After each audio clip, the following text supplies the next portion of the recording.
안녕하세요. 북한 사회 주민들의 멘탈리티와 사회적 통합 기제 발제를 맡은 석사 22기 정수은입니다. 어, 본 논문은 1999년도에 쓰여진 논문입니다. 우선 목차를 살펴보면 논문의 초반에는 사회주의적 멘탈리티에 대해서 설명을 하고 그것을 통해서 북한 주민들의 멘탈리티의 유형적 특질을 살펴보고자 합니다.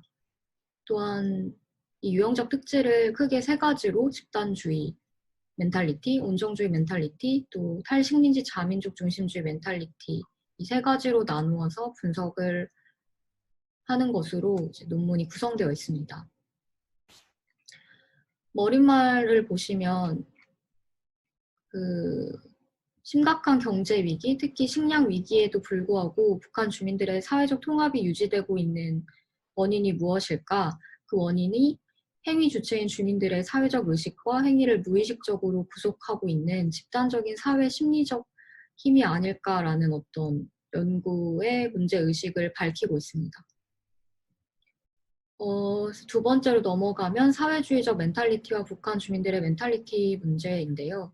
이 사회주의적 멘탈리티가 어떤 이분법적인 가치 체계 내에서 작동을 하고 있는지에 대해서 이전 연구들이 어떤 것들이 있는지를 살펴보고 있습니다. 1980년대에 제2사회론 연구가 있는데 이 연구는 사회 내 공적 영역과 사적 영역의 분립에 대응하는 사회적 의식과 행위의 이중구조 사이의 간극, 긴장, 갈등 관계를 일차적으로 강조하면서 사회주의 사회에서 개인의 사회적 의식이나 내면화된 사회적 가치체계와 실제 행위 사이의 단절적인 관계가 보편화되어 있다는 점을 보여주는데 그 의의가 있는 연구라고 밝히고 있습니다. 이어서 1990년대 연구는 사회주의형 인간의 사회적 의식과 행위 규범이 구소련 및 동구 사회가 자유민주주의 체제로 이행되는데 주요한 장애 요인이 되고 있었다는 점에 주목을 하면서 하고 있습니다. 사회주의 사회에서 지배 권력은 그 자체의 독특한 가치 체계에 의거해서 수십 년 동안 대중을 지배했고 그 결과 사회주의 대중은 자기 방어적 대응 전략으로 이를 일정하게 변형해 왔을 것이라고 하면서 일종의 아비투스와 유사하다고 필자는 이야기합니다. 선한 것과 악한 것의 이분법적 대립의 작동 과정에서 내부 세계의 지배적인 상징적 질서에 대한 의구심이나 회의가 제거되고 지배적인 질서가 강화될 수 있는 효과가 창출이 된다고 밝히고 있습니다. 여기서 이제 멘탈리티의 개념을 정의하고 있는데요. 사회적 잠재의식의 수준에서 작동하면서 개인 행위자의 사고와 행위를 규정해주는 비물질적, 관성적 힘을 멘탈리티라고 정의합니다. 북한 주민들의 멘탈리티의 연구는 80년대에는 주로 지배체제 정당성 유지란 차원에서 주민들의 사회적 의식의 실태를 파악하고자 하는 목적으로 이루어졌고 90년대 연구에서는 탈북자들의 남한사회 적응 실태 분석을 통해 통일 이후의 사회문화적 통합을 위한 정책적 과제 설정과 실행 방안을 모색하기 위해서 이루어졌습니다. 본 논문에서는 이제 북한 주민들의 멘탈리티를 집단주의, 온정주의, 탈식민지, 자민족 중심주의라는 세 가지의 주요한 유형적 특질들로 구분해서 분석하고자 하며 이를 위해서 탈북자 관련 조사 연구자들과 일부 수기들, 또 증언 등의 공간 자료를 활용하고 필자가 직간접적으로 수집할 수 있었던 탈북자들의 면담 자료를 활용해서 그 특질을 분석하겠다고 밝히고 있습니다. 첫 번째 유형적 특질인 집단주의 멘탈리티와 사회적 통합의 한정성입니다. 이 집단주의는 사회 속의 개인이 집합체의 유기적 일부분으로서 자신의 존엄성과 존재 의의를 인식하고 집단에 대한 무조건적 헌신과 자기 동일시를 강조하는 사회 심리를 이야기합니다. 하나는 전체를 위하여, 전체는 하나를 위하여라는 대중적 구호에서도 잘 나타나듯이 운명 공동체 의식과 상호 신뢰, 협동, 조국과 민족을 위한 헌신적 태도, 자기희생 등 북한이 강조하는 전형적인 공산주의적 인간이 집단주의 멘탈리티의 담제자라고 할 수 있습니다. 이 집단주의 멘탈리티가 작동하는 물적 토대는 주민들의 평준화된 절대 빈곤 수준의 삶입니다. 이러한 물적 토대 위에서 1950년대 후반에 천리마 운동을 매개로 형성됐고 발전했습니다. 1950년대 이후에 60년대에는 세기준, 새기록 창조운동, 70년대 이후에는 속도전, 숨은 영웅 따라 배우기 운동, 3대 혁명 붉은기 쟁취운동 등이 있었고, 이러한 수십 년 동안의 조직생활의 형태로 진행된 대중노력 동원운동은 집단주의 멘탈리티의 형성과 지속을 위한 핵심적인 매개물이 되었습니다. 이 집단주의 멘탈리티가 현재 어떠한 형태로 지속되고 있는지를 살펴보면 북한 정권이 1990년대 중반 이후에 심각해지는 식량 위기에 대처하기 위해서 고난의 행군과 사회주의 강행군을 선포했습니다. 전후 복구 건설 시기에 집단주의 원칙으로 난관을 극복할 것을 주민들에게 촉구하기도 했지만 1970년대 이후부터 점점 집단주의 멘탈리티는 약화되었고 현재 북한 사회에서는 더 상당히 약화되어 있을 것으로 추정하고 있습니다. 이 집단주의 멘탈리티가 사회 통합으로서 한계를 갖고 있는 지점들이 있는데 이는 자기 희생은 자기 이익이고 집단 이익으로 체험적으로 이직될 수 있는 어떤 특정한 물질적 삶의 토대 위에서만 집단주의 멘탈리티가 주민들의 의식과 행위를 규제할 수 있는 힘으로 효과적으로 작동을 하게 된다는 것입니다. 따라서 주민들의 경제적 이익과 분리되거나 경제적 희생만을 요구하는 인간 본성 개조 위주의 대중동원 방식은 집단주의 멘탈리티를 지속시킬 수 있는 매개물로 작동하는데 한계를 갖게 됩니다. 집단주의 멘탈리티는 물질적 삶의 수준이란의 물적 토대의 영향력을 좀 더 직접적으로 받기 때문에 주민들의 사회적 통합에 일정한 한계를 지니는 어떤 유형적 특질이라고 볼 수 있습니다. 두 번째 특질인 두 번째 유형인 온정주의 멘탈리티를 살펴보고자 합니다. 사회주의 정치체제 정당화 양식으로서 온정주의는 대중의 자유로부터의 도피라는 집단 심리를 그 본질로 합니다. 온정주의 지배체제 하에서는 개인적 필요나 욕구가 전적으로 국가의 자의적인 판단에 따른 시혜와 관용의 형태로 실현이 되고 이는 대체로 절대 권력자의 현실적 존재를 매개로 한 인격적인 지배 관계로 제도화되는 것과 더불어서 가부장제적 위계질서의 근본을 구성하는 권위에 대해 무조건적인 복종이라는 도덕적 규범의 사회제도적 보장에 의해서 더욱 강화되는 형태로 나타납니다. 온정주의 멘탈리티는 지도자에 대한 충성과 배신이라는 이분법, 또 지도자의 초월적인 위상과 개인의 현실적인 과오 승인과 무력감이라는 이분법, 이러한 양극화된 이분법적 상징체계의 전유 위에서 작동을 합니다. 온정주의 멘탈리티의 가치체계는 명확하게 경계지어진 선과 악의 이분법적 상징 위에서 작동을 하는데 선은 절대 권력자와 자기를 동일시하는 것이고 악은 지도자로부터 탈동일시하는 것이라고 되어 있어서 이 악에 의해서 위협받을지 모른다는 인식 그 자체만으로 지배받는 자가 지배질서 안에서 심리적 평온을 유지하게끔 하는 강력한 자기 정화력을 행사한다고 합니다. 북한 사회에서 온정주의 멘탈리티는 항일투쟁과 한국전쟁, 또 전후 복구 건설, 북한 사회주의 건설 과정의 특수한 역사적 맥락 속에서 형성된 절대 권력자에 대한 주민들의 충성심과 경외심의 투사에 기초를 하고 있는데요. 특히나 온정주의는 현지 지도를 통해서 극적으로 표출된다고 합니다.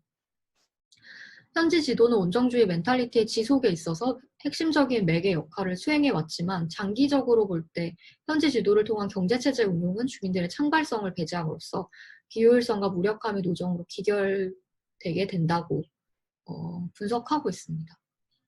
1990년대 후반 식량 위기의 전면적 현실화로 온정주의 멘탈리티의 물적 토대가 현저히 약화되었고 94년도에 김정일로 절대 권력자가 교체되면서 부정적인 효과가 초래되었다고 합니다.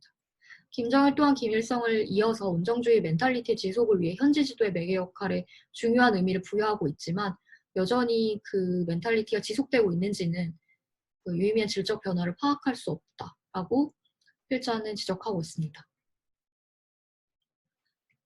그래서 현재 온정주의 멘탈리티가 어떠한 지형을 보이고 있는지를 크게 세 가지로 나누어서 보고 있는데 첫 번째로는 온정주의 멘탈리티가 온존하거나 혹은 잠재적 균열을 보이는 경향이 있다라는 것인데 이 경향을 보이는 것은 절대 권력자의 위상이 현실적으로 부정되고는 있지만 이에 대한 탈신비화의 가능성을 보여주고 있지는 않은 형태로 나타납니다. 두 번째로는 온정주의 멘탈리티가 현재적인 균열과 잠재적인 해체 가능성을 보인다는 경향인데, 이는 식량 위기의 원인을 무능한 지도자의 자질 부족이나 무능에서 찾고 지도자, 지도층의 각성을 촉구하거나 새로운 유능한 지도자를 기대한다는 점에서 첫 번째 유형과 차별점을 갖게 됩니다. 세 번째는 온정주의 멘탈리티가 해체 경향을 보이고 있다라는 건데, 온정주의 지배체제 본질을 이제 간파하고 그 대안까지 상정한 것으로 이 유형의 주민들에게 있어서 온정주의 멘탈리티는 해체 국면에 놓여 있는 것입니다. 이들 유형의 경우에는 가족의 해체와 피체 혹은 가혹한 고문을 당한 경우들이 있어서 온정주의 멘탈리티 해체에 작용하는 주요 변수들 가운데 일부라고 볼 수 있습니다. 이 세 번째 유형인 해체 경향의 유형은 비율이 매우 적을 것으로 추정되며, 첫 번째 유형인 그 멘탈리티가 온존하거나 잠재적 균열을 보일 것이라는 게 는 유형의 비율이 가장 많을 것으로 추정하고 있습니다. 다음으로는 탈식민지 자민족 중심주의 멘탈리티인데요. 이 탈식민지 자민족 중심주의 멘탈리티에서 중요한 것은 애국주의입니다. 애국주의는 민족국가 성원들의 강력한 결집과 유대관계를 가능하게 해준다는 점에서 자민족 중심주의 멘탈리티의 1차적 구성 요소입니다. 북한 주민들의 자민족 중심주의 멘탈리티에서도 애국주의의 특질을 확인을 할 수 있습니다. 북한 정권의 애국주의에 대한 강조는 한편으로는 조국 통일의 실현이라는 공세적인 측면과 다른 한편으로는 제국주의 침략 분쇄에 의한 조국 보위라는 방어적 측면으로 연결이 됩니다. 자민족 중심주의 멘탈리티는 애국주의와 조국 배신이라는 이분법적 가치체계, 또 자주적 통일 지향과 외세주도 통일이라는 이분법적, 민족적 자긍심과 민족적 수치심이라는 이분법적인 상징적 가치체계로 구성되어 있습니다. 자주적인 통일 지향성에 있어서 부정적인 상징을 매개로 하여 상징화된 대상들을 향한 무의식적인 격렬한 증오와 공포감을 드러냅니다. 따라서 자주적인 통일 지향성은 멘탈리티 수준에서 외세주도 통일이라는 부정적인 대립함과 영토 정체성이 중첩됨으로써 매우 강력한 상징적 자기 정화 효과를 창출해내게 됩니다. 이 멘탈리티는 주민들의 경험적 삶을 통해서 해석이 되고 재구성된 신념체계의 응징물이라고 봅니다. 지배 권력은 조국에 대한 충성심과 감정적 애착을 만들어냄으로써 사회적 통합을 유지합니다. 과거의 집합적 체험에 대한 기억을 재생산하는 방식으로 이루어집니다. 그래서 집합적 기억의 재생산은 일제 시기보다는 한국전쟁에 상대적으로 집중되어 있는데, 그 이유는 집합적 기억을 실제하는 지리 공간적 특수성에 투사시킴으로써 주민들 수준에서 애국주의를 형성하는 데 더 효과적이기 때문입니다. 즉, 집합적 기억의 재생산에 있어서 역사적 체험의 모사판이 아니라 정본 기록 현장이라는 점에서 제도화된 의례나 대중선전 매체보다는 역사적 기념물 등을 더욱 강력한 매개물로 활용하고 있습니다. 과거의 부정적인 집단적 체험의 재생산 과정에선 지배 권력과 자기 동일시된 주민들의 입장에서 제국주의에 의해 부당하게 희생당한 측면만이 일방적으로 부각이 되게 됩니다. 이런 부분들은 이제 그 논문에서 그 수기나 혹은 증언들을 통해서, 주민들의 증언들을 통해서 선생님들께서 확인해 보실 수 있습니다. 이런 기제의 작동에서 애국주의는 행위 주체의 조국에 대한 배신을 비법적 행위로서 자책하게끔 강제하게 되면서 주민들이 국가를 배신하지 않도록 하게 만듭니다. 그리고 현재 그러니까 분단체제의 자민족 중심주의 멘탈리티가 분단체제 내에서 지속성을 갖게 된다고 지적을 하고 있는데, 1990년대 중반 이후에 북한 사회에서는 심각한 경제 위기로 인해서 긍정적인 역사적 체험의 집합적 재생산을 통해서 형성된 이런 자주적 통일 지향성 사이에 그 심각한 괴리가 있었던 것으로 보입니다. 특히나 김일성의 사망은 이러한 주민들의 괴리를 더욱 가속화시켰을 것으로 보이고, 이로 인해서 남한이 미제국주의 가난한 식민지이기 때문에 남조선 동포를 해방시켜야 된다는 사명의식으로라기보다는 주민들 자신이 직면하고 있는 고통스러운 현실적 삶으로부터 해방과 구원의 계기로서 그들의 통일을 이제 생각하게 되는 것이 잠재의식에 고착화되게 됩니다. 이러한 주민들이 일상생활의 내피부로부터 자주적인 통일 지향성에 구속되면 될수록 부정적인 역사적 기억의 재생산을 통해 작동하는 통일의 주적인 미 제국주의에 대한 증오심이 더욱더 커지고 그 두려움에 압도당할 수밖에 없다고 보고 있습니다. 이 과정에서 자주적 통일 지향성의 멘탈리티와의 기여해온 긍정적인 집합적 기억의 재생산은 주민들로 하여금 현재의 지배체제에 더욱 집착하게 하는 효과를 창출한다고 분석하고 있습니다. 따라서 이러한 자민족 중심주의 멘탈리티는 한편으로는 군사적 대치 상황이라는 물적 토대의 구속력에 의해서 주민들을 조국을 지켜야 된다는 과정에서 그들을 집단 공포 심리로 포획해내고, 또 한편으로는 과도한 군사비 지출에 따라서 경제적으로 내핍 경제가 장기적인 일상화가 되어 오는 이 물질적 삶의 질곡으로부터 그들을 해방시킬 수 있다는 구원과 희망을 주는 것으로 포섭한다는 이 작동 방식에 대해서 설명하고 있습니다. 그래서 이제 이 세 가지 유형의 특질을 살펴봤는데, 매진말에서는 이제 전체적으로 정리를 하고 있습니다. 그래서 집단주의 멘탈리티는 그 자체의 상징적인 자기 정화, 그러니까 작동의 효과가 상대적으로 가장 낮은 것으로 분석이 되었는데, 사회적 통합에 크게 유의미한 역할을 하지 못하고 있는 것으로 나타난다고 합니다. 그 이유는 매개자로서의 자율성을 거의 갖지 못하고 그 집단주의 멘탈리티의 물적 토대의 변화에 따라서 계속 영향을 받기 때문이라고 분석하고 있습니다. 온정주의 멘탈리티는 그 자체의 상징적 가치 체계가 종교적 결정화라고 부를 만큼 강력한 자기 정화 작용을 수행한 것으로 나타났습니다. 하지만 장기적인 경제 침체나 절대 권력자의 교체가 맞물림으로써 온정주의 멘탈리티는 그 이전에 비해 사회적 통합 기제로서의 역할이 상대적으로 약화되어 가고 있다라고 분석합니다. 탈식민적 자민족 중심주의 멘탈리티도 온정주의 멘탈리티와 마찬가지로 그 자체의 상징적 가치체계의 자기 정화작용이 매우 강력한 것으로 파악이 됩니다. 탈식민지 자민족 중심주의 멘탈리티의 물적 토대인 한반도의 지리공간적 특수성으로부터 선별적으로 구성되어 있기 때문에 주민들의 사회적 통합에 가장 강력한 효과를 발휘하고 있습니다.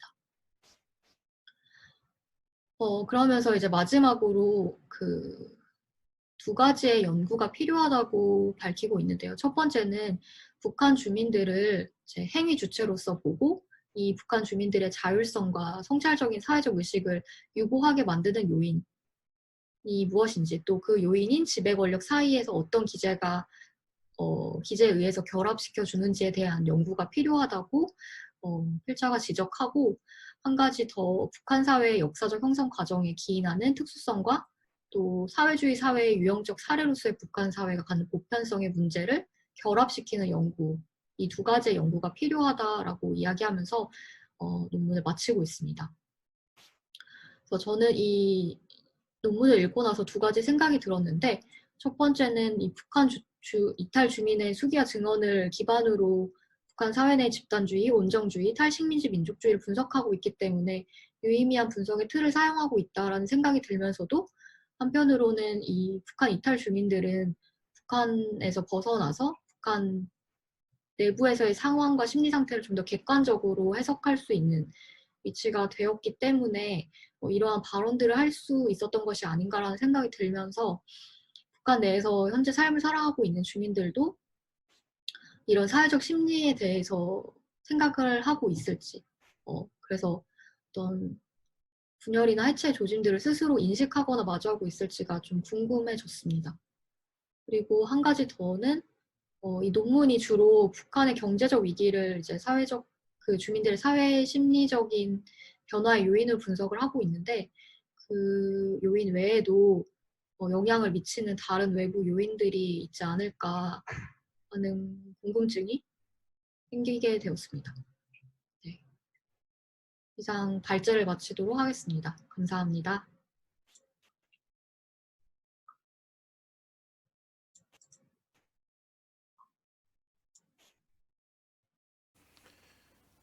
정 선생님 발표 잘 들었습니다. 수고하셨어요. 이 세 번째 논문은 최봉대 교수님의 북한 사회 주민들의 멘탈리티와 사회 통합 기제에 관련된 논문입니다. 이 최봉주 선생님도 사회학을 하셨고요. 그래서 저희 학교에서 오랫동안 같이 연구 활동을 하셨었는데, 그리고 강의도 쭉 하셨었고, 개인적으로 굉장히 존경하는 학자입니다. 그리고 연구자적 태도나 이런 것들도 굉장히 귀감이 되시는 분인데, 저는 저희 학교에서 좀 계속 강의를 해주셨으면 좋겠다고 부탁을 드리는데 단호하셔가지고 나 이제 공부가 부족해서 안 해 딱 그러셔가지고 더 이상 부탁을 못 드리고 있어요. 가끔 최봉 선생님 생각하면은 나는 그 정도 공부 안 하는데 강의 계속해도 되나? 뭐 이런 생각을 좀 할 때가 있습니다. 어쨌든 저희 학은 굉장히 여러 가지 연구를 많이 하셨고, 예컨대 지난번에 소개 말씀드렸던 북한 도시 연구라든지 사적 영향 연구라든지 이런 것들은 거의 주도하다시피 하셨다고 볼 수가 있습니다. 최훈 선생님이 이 논문에서 관심 있는 것은 이제 북한 주민의 멘탈리티에 대한 것인데, 우선 제일 첫 번째 주면은 그 북한 주민들의 기본적인 멘탈리티는 무엇이냐 이런 것인데, 어, 결국은 여기 사회 통합이 되는 가장 중요한 핵심이 뭘까에 대한 관심은 비슷하죠. 근데 거기서 멘탈리티란 차원에서 보고 있다. 계속 말씀드렸지만 뭐 통합이든 체제의 특성이든 여러 측면이 있는데, 최분 선생님은 북한 주민들의 멘탈리티가 뭘까라는 측면에서 연구를 하신 거죠. 이 논문은. 네. 간단히 말씀드리면 여기서 세 가지를 북한 주민들의 멘탈리티의 특성으로 골라내셨어요. 그래서 하나가 집단주의고, 하나가 온정주의고, 그리고 탈식민지, 자민족 중심주의, 이렇게 세 가지를 이제 보신 거죠. 아까 정수 선생님이 마지막에 코멘트도 얘기하셨듯이 이 연구 방법론은 탈북자들, 북한에서 오신 분들에 대한 심층 면접을 통해서 하신 것입니다. 저는 아까 뭐 여러 가지 면에서 존경하는 학자라고 그랬는데, 특히 탈북자들 신축 면접에서는 저는 국내 최고라고 보고 있어요. 그게 학문적으로 훌륭하신데, 상대적으로 이 인터뷰를 하고 있는 면접 대상자들은 굉장히 고생하십니다. 전에 보면은 뭐 면접하면 2시간, 3시간 하실 때도 있는데, 좀 우스갯소리 같지만, 그래서 시간에 따라서 인터뷰 비용도 다르게 지불하세요. 그러니까 합리적이라고 볼 수가 있겠죠. 그리고 꼼꼼하고 북한에서 이해가 많기 때문에 좀 탈북자분들이 쉽게 대답했다가 어떨 때는 뭐 지적당할 때도 많고, 그거 아니지 않냐 뭐 그래가지고 그렇게 얘기하면 안 된다 뭐 얘기해가지고 뭐 좀 걱정이, 지금의 시각에서 보지 말고 북한에서 시각 이런 것들을 굉장히 강조하시죠.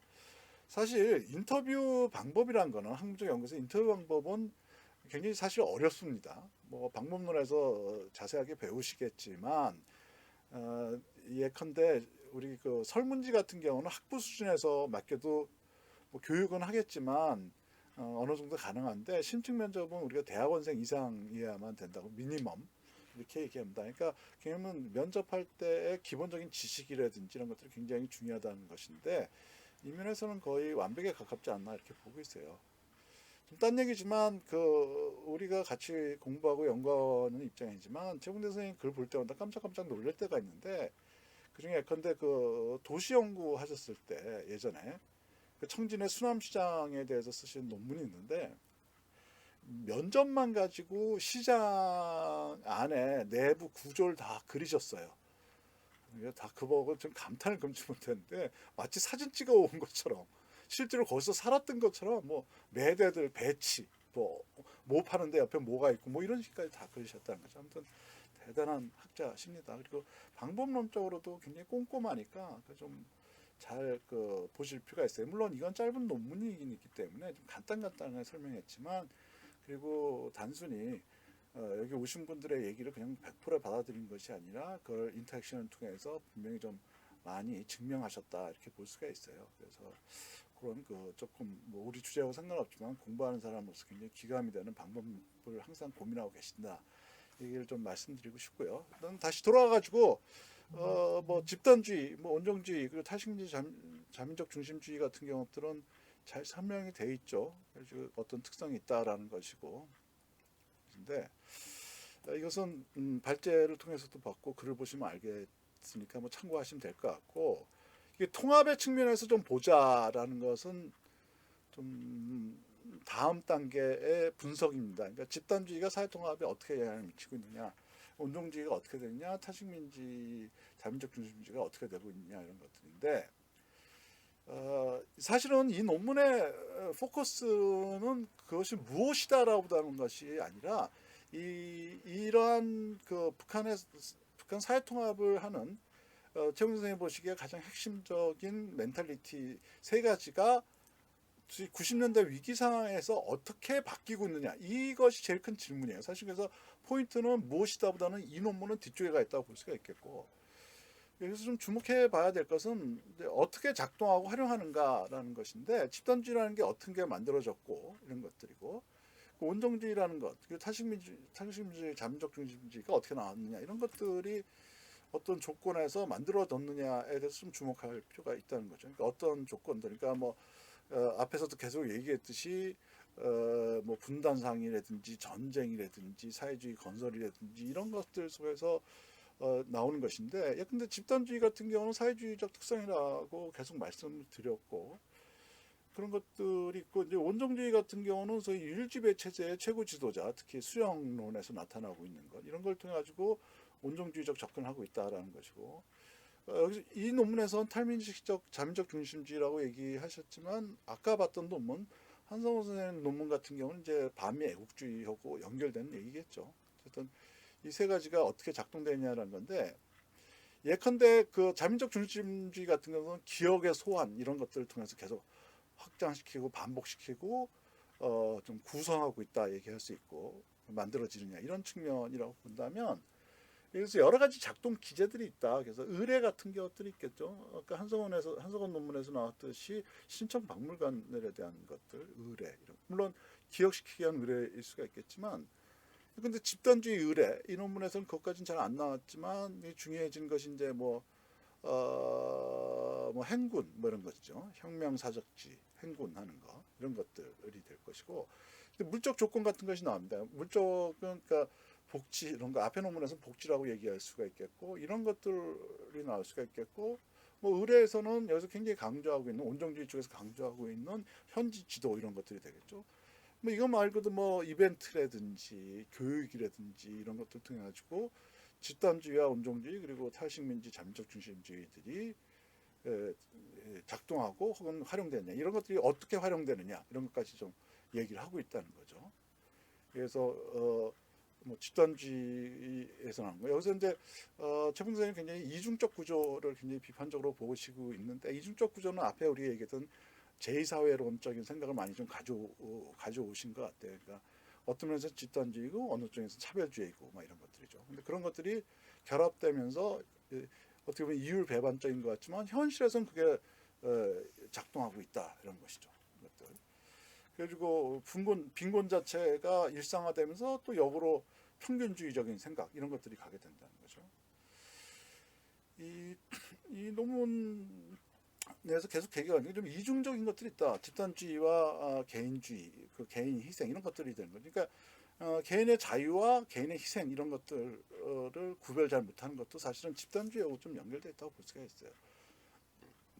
우리가 북에서 오신 분들하고 이렇게 지내다 보면은 이런 멘탈리티에서 쭉 살아왔기 때문에 갖는 특징들이 좀 있어요. 그러니까 예컨대 집단주의 굉장히 강한 것들이죠. 뭐 이런 것들인데, 근데 예전에 좀 오래된 얘기인데, 어디서 어디 종교단체에서 좋은 것들에서 했던가, 뭐 어디선가 탈북자 체육대회를 아무튼 어느 대학에서 했었는데, 그 축구장 하다가 싸움이 났어요. 그래서 싸움이 나가지고 뭐 엄청나게 주먹 다짐 나고 탈북자끼리 이렇게 해가지고, 그래가지고 놀라가지고 주최 측에서 경찰에다 신고를 했거든요. 물리적 충돌이니까 어떻게 될지 좀 겁나가지고 그럴 수도 있잖아. 경찰차가 순찰차가 왔는데 갑자기 순찰차가 오니까 이분들이 막 싸우다가 갑자기 한편이 돼가지고 경찰을 패가지고 굉장히 시끄러웠었어요. 제가 언뜻 보면 이해가 안 가죠. 막 치고받고 싸우다가 갑자기 또 합쳐지고 막 이렇게 된 수가 있다. 이런 것들이 우리가 뭐 탈북자들이 이상하다 자꾸만 얘기하는 건데 그 이상한 게 아니라 거기서 살아왔던 삶 자체에 근본적 멘탈리티들이 있다. 이건 좋고 나쁘고가 아니라 그런 특징이 있다라는 것이죠. 온종주의 같은 것도 마찬가지예요. 막 또 욕하다가 저 우리 편인데 막 이런 것들 뭐 이런 것들 있는 거죠. 그래서 그런 것들이 여전히 이쪽에 남쪽에 갔을 때 여전히 그냥 유지되고 있다라고 좀 말씀드릴 수가 있겠습니다. 근데 어쨌든 이런 것들로 통해서 이런 멘탈리티들이 만들어지고 유지되고 혹은 또 변하기도 한다 이런 얘기들 하고 있는 거죠. 지금 이제 이건 사회적 결과인데 이런 멘탈리티가 예컨대 예를 들어서 차별적 통합을 정당화시킨다든지 언뜻 보면 집단주의면 차별적이면 안 되잖아요. 그래서 집단주의 멘탈리티와 온종주의가 결합되면 차별적 통합이라는 것이 가능해질 수가 있는 거죠. 그 다음에 빈곤, 말씀드렸던 빈곤의 평준화라든지 이런 것들을 정당화시킬 수가 있다라는 것이고 어쨌든 이런 멘탈리티가 실질적으로 사회통합적 차원에서 어떻게 작동되고 있고 활용되는가를 좀 볼 필요가 있다는 것이고 그리고 사실은 이 논문에서 문제의식을 갖고 있는 이런 온종주의인데 온종주의나 집단주의나 자민적중주의가 어떻게 와해되고 있는가라는 것을 중점을 보고 있죠. 아까 논문에서도 말씀드렸지만 이 논문도 99년도에 나온 논문이기 때문에 굉장히 북한의 위기가 고조됐던 상황에서 나왔던 논문이라는 걸 한번 염두에 두실 필요가 있어요. 그러니까 특히 아주 쉽게 얘기하면 일단 90년대 위기라는 것은 현상적으로는 물적 조건이 와해돼 버리는 거니까.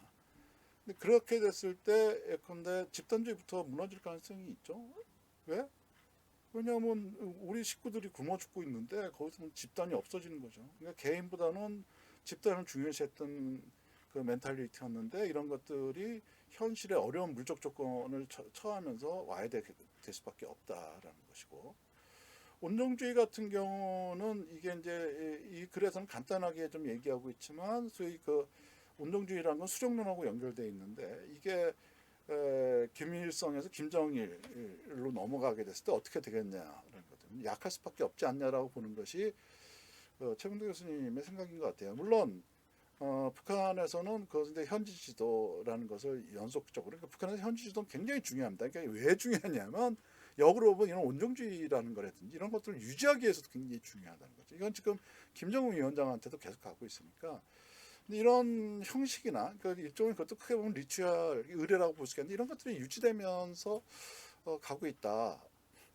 라고 있는데 약화될 수밖에 없지 않는가. 최고 지도자 수령 혹은 틀리지 않냐라는 것이고 수령론은 여전히 유지되고 있지만 이 북한에서 제일 중요한 구호 제가 혁명구호를 예전에 연구한 적이 있는데 혁명구호에서 제일 중요한 구조는 저는 좀 우스꽝스러운 것 같지만 어디다가 구호를 쓰고 어떤 식으로 구호를 전시하냐 굉장히 중요하다고 보는데 예컨대 가장 중요한 구호 건물에다가 돌로 새겨서 박아놓은 것들이 있어요.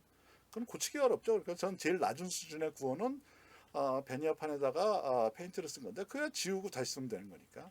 예를 들어서 지금 제일 중요한 정치적으로 제일 중요한 구호는 위대한 수령 김일성 동지는 우리와 함께 영원히 계시다 이거거든요. 이게 굉장히 중요한 구호라는 것은 지금 방금 말씀드렸다시피 돌로 해가지고 건물에다 아예 박아놨어요. 그러니까 그 구호를 바꾸려면 건물을 아예 뜯어내야 되는지 그래야 되니까 뭐 큰 공사가 되는 거죠. 근데 그런 것들도 사실은 그런 식으로 수령은 여전히 한 명밖에 없다. 수령 역할을 대행할 수는 있겠지만 김일성 수령밖에 없기 때문에 그러니까 이런 것들이 온종주의의 지수가는 문제가 될 수 있다고 보시는 것 같아요. 근데 반면에 우리가 지난번에 봤던 극장국가론에서는 그게 이제 그 저자들 입장에서는 이것이 전이대가 된다고 보는 거죠. 그러니까 권영익 교수나 정병현 교수 입장에서는 온종주의도 계속 유지되고 있다고 볼 수가 있을 것 같아요. 근데 그렇다 하더라도 이게 이 다른 표현인데 이제 온종주의라고 최문근 선생님이 얘기했지만 거기서 이제 극장국간에서 선물로 이제 이야기되고 있는데 이 부분이 근데 이것도 사실은 물적 토대가 부족해지면 좀 어려운 거죠. 그러니까 가서 현지 지도를 가든지 뭐 이랬을 때 뭘 줄 수 있어야 되는데 줄 수 있는 것이 줄어든다라는 것이고 그리고 뭐 명절 때 특히 사회주의 명절 뭐 뭐 태양절, 그러니까 수령님 태어나신 날이라든지 굉장히 중요한 명절 때 줄 수 있는 물건들이 선물이 줄어드니까 운동주의가 약화될 수밖에 없지 않느냐 이런 고민가 있는 거고. 반면에 그 자민적 중심주의는 최 선생님은 여전히 굳건하다 이렇게 보시는 것 같아요. 그러니까 그렇게까지 딱 얘기 안 하시지만 제가 보기에는 이 글에서 보면 집단주의와 운동주의는 그래도 흔들릴 수밖에 없지만 역시 반미를 한 그 자민적 중심주의는 여전히 굳건하게 유지될 수 있지 않겠냐, 이런 유지되고 있지 않냐 이런 것 같아요. 그래서 어쨌든 이 기본적인 통합의 핵심 기제 중에 하나라고 볼 수 있는 이 최봉 선생님이 얘기하고 있는 세 가지 멘탈리티가 상황에 따라서 변하고 어떻게 복원되느냐 이런 것들이 우리가 좀 더 관심을 가질 필요가 있다는 거죠. 각각의 또 변화하는 과정 속에서 혹은 복원의 시도 이런 것들이 어떤 차이가 있느냐 이런 것들도 앞으로 좀 더 우리가 관심 있게 봐야 될 것이 아닌가 이런 생각을 좀 들게 합니다. 어쨌든 이 논문의 특징은 이런 것들이라고 좀 볼 수 있을 것 같고, 그 개별적인 것은 부분적으로 이야기겠지만 뭐 발자진 동 선생이 지적했듯이 이런 위기 상황에서 어떻게 되고 그 요인이 뭐가 됐는가 들은 조금 더 분석적으로 좀 앞으로 발전시켜서 볼 필요가 있겠죠. 근데 집단주의나 운동주의 지금 제가 말씀드린 거는 그 북한의 물적 경제 상황, 제가 지난 시간에 했던 콘텍스트가 바뀌어서라고 볼 수가 있는지, 물적 조건이기만 한지 혹은 그런 사회 내부적 요인도 볼 수가 있겠죠. 예컨대 세대 교체 때문일 수가 있겠지. 새로운 세대들이 나타나서인지, 새로운 사람들이 나타나서 그런지 이런 것들도 좀 볼 필요가 있다는 거죠. 이것도 굉장히 중요한 문제적이라고 볼 수가 있어요. 어쨌든 여기 논문에서도 얘기하고 있지만 중심적 시각 자체를 통합을 어쨌든 주민의 레벨, 그러니까 북한의 인민 레벨에서 한번 설명하려는 시도, 이게 계속 말씀드리고 있듯이 사회적, 사회학적인 이런 관심이라고 볼 수가 있겠고, 그런 것들을 어떤 대표하는 좀 논문이라고 볼 수가 있겠습니다. 이어서 다음 발제를 좀 들어보도록 해보겠습니다. 안녕하세요. 북한의 생활충화 형성과정 연구 발제를 맡은 박사과정 19기 이태진입니다. 이 논문은 2008년에 이우영 교수님께서 작성하신 논문이고요. 내용을 살펴보겠습니다. 먼저 그 기존의 북한 체제 통합과 관련한 그 연구를 보면 권력 구조나 사상 체제 중심의 연구가 주류를 이뤘고, 물리적 억압과 이념 통제가 체제의 안정성을 설명한다 라는 내용이 대부분이었습니다. 자연스럽게 일반 주민들이 구체적으로 어떻게 사회 체제에 통합되어 가는가의 관점에서 연구가 이루어졌다고 볼 수 있는데요. 이 논문 같은 경우는 조금은 좀 다른 관점에서 사회적 의대로서 생활총화를 분석해서 북한 체제가 북한 주민을 통합하는 과정에 대해서 해명하고자 시도하고 있습니다. 그래서 논문에서 이제 그 생활충화와 의례의 관계 이런 것들이 나오는데요. 그럼 먼저 이제 의례가 뭔지 사전적으로 한번 그 정의를 살펴보면, 의례는 문화적으로 승인된 부호이자 사회 현실에 대한 특정한 이해의 합법성을 부여하는 하나의 형식으로 고조화하는 것이라고 정의하고 있습니다. 부수적으로 내용에 일정한 의미를 부여하는 형식 그 자체이자 사람과 사회를 연결시켜주는 매개수단이라고 말하고 있습니다. 그러면 이제 본격적으로 생활충화가 뭔지에 대해서 좀 상세하게 알아보겠습니다. 먼저 개요입니다. 생활충화는 북한의 모든 기관 단체들의 말단 조직들에서 10에서 한 15명의 인원이 2일 또는 7일, 10일 주기로 모여서 평생에 걸쳐서 자신의 일상생활을 반성하는 것을 말합니다. 그래서 주로 그 개인의 생활 습관에 대한 소소한 비판이 중심이 된다 그러고요. 법에도 명시가 되어 있습니다. 당의 유일사상체계 확립의 10대 원칙 제8조 제5항, 그다음에 조선노동당 규약 제1장 제4조 제2항에 명시가 되어 있고요. 의무화되어 있습니다. 형식은 일단 김일성 교시 및 김정일 말씀으로 시작을 하고요. 자기 비판 및 후상 비판을 하게 됩니다. 여기서 후상 비판은 의무사항은 아니라 그러고요. 그 다음으로 이제 생활충화 담당자의 쟁점 평가 및 조치가 내려지게 됩니다. 보고 체계는 뭐 어떤 당세포 비서, 초급단체의 그 위원장 또는 분조장이 책임자로 생활총화 기록부를 작성을 하고요. 이거를 초급당위원회에 제출을 합니다. 그러면 선별적으로 선별적으로 당 중앙위원회, 조직지도부, 당 생활지도과에 보고를 하는 그런 이제 보고 체계를 갖추게 되고요. 평가 및 조치가 내려지는데 뭔가 부족하면 이제 이런 게 내려지는데 무보수 노동, 혁명화 조치, 강직, 직위 해제, 출당 뭐 이런 예, 조치도 이루어진다 그러고요. 여기서 그 무보수 노동하고 혁명화 조치를 좀 간단하게 살펴보면 무보수 노동 같은 경우는 보통 한 6개월 또는 1년에 걸쳐서 이제 보수를 받지 않고 노동을 하는 그 형 내지는 이제 그 조치를 얘기하고요. 이거는 본인의 어떤 그 직책은 그대로 유지가 된다 그러고요. 가족한테도 해당 사항이 없다 그럽니다. 그 반면에 혁명화 조치 같은 경우는 굉장히 센데요. 이거는 3년 이상의 기간에 대해서 어떤 그 노동을 해야 되고요. 그 다음에 직위 또한 해제가 됩니다. 그리고 가족도 같이 끌려갑니다. 그런데 예, 보수는 지급을 한다 그럽니다. 그야말로 뭐 이제 굉장히 적은 보수겠죠. 무보수 노동이나 혁명화 조치에 대해서 간단하게 살펴봤고요. 생활총화가 나오게 된 배경은 뭐 아래에서 이제 상세하게 살펴볼 텐데요. 뭐 정리를 하자면 이런 게 나오게 된 배경은 내부 단속을 위해서 고육지책으로 정례화되고 강화가 되었다라고 이야기하고 있습니다. 그래서 이거를 정식화시킨 거는 김일성이고요. 이거를 강화시킨 거는 김정일입니다. 내용은 아래에서 살펴보겠습니다. 총평을 하자면 이 생활총화는 북한 내부의 분열을 막고 자본주의 황색바람을 저지하기 위해서 정식화, 강화된 의례라고 볼 수 있고요. 그 의는 수령제 유일 사상이라는 고유의 성스러운 가치를 지속적으로 재생산함으로써 사회를 하나로 결성 및 유지시키는 역할을 했다고 평가를 하고 있습니다. 다음으로 그 의례의 기본적 요소와 생활총화인데요. 이제 의례의 어떤 기본 요소하고 이제 생활총화하고 이게 잘 매칭이 된다 분석을 하고 있는데 의례의 기본적 요소는 총 5가지로 집단성, 반복성, 상징성, 공연 형태, 재질서화로 분류를 할 수가 있고요. 각각에 대해서 일단 생활총화는 조직 단위로 이루어지는 어떤 집단성을 갖고 있고 그 다음에 특정 주기로 반복이 되는 반복성도 또 갖추고 있습니다. 그 다음에 주체사상이라는 어떤 상징성이 있고요. 그 다음에 기독교 예배와의 어떤 유사성 측면에서 공연 형태도 갖추고 있고 마지막으로 어떤 강제력을 갖는 그 책임자의 결속이라는 재질서와 측면도 갖추고 있다. 그래서 그 의례의 기본적 요소와 생활총화가 아주 잘 매칭이 된다고 이야기하고 있습니다.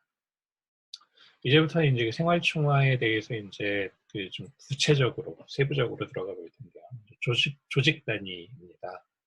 그 생활총화는 당조직, 공장과 기업소, 학교, 협동농장, 군대 등 북한의 모든 기관과 대중단체의 기층 단위를 대상으로 하게 됩니다. 이제 노동당원이라면 의무적으로 모두 참여해야 되고 나이 제한이 없습니다. 외곽 조직인 청년동맹, 직맹, 농근맹, 여맹 같은 경우도 조직별로 나눠서 전국적으로 진행을 하게 되고요. 여기 같은 경우도 현실적으로 나이 제한이 없다고 보시면 될 것 같아요.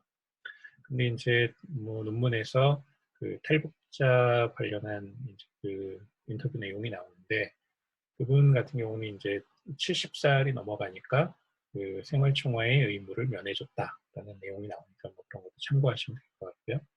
어쨌든 그 중앙당에서 모든 주민들의 동향을 일정 주기로 파악하는 어떤 그 수단으로 생활총화가 이용이 되다 보니까 이거는 조직력의 중심에 위치하게 되었다. 라고 이야기를 하고 있습니다. 다음 표는 그 어떤 그 생활총화의 그 조직 단위, 그다음에 구성원의 자격과 어떤 그 연령 이거를 갖다가 이제 뭐 요약을 해놓은 표인데요. 이거는 한번 나중에 살펴보시면 될 것 같고요. 생활총화의 반복 주기 및 그 대상에 대해서 좀 상세히 보겠습니다. 주간 생활총화는 이제 대부분의 기관 단체에 해당하는 거고요. 보통 토요일 오전 11시에서 12시 사이에 1시간에 걸쳐서 합니다.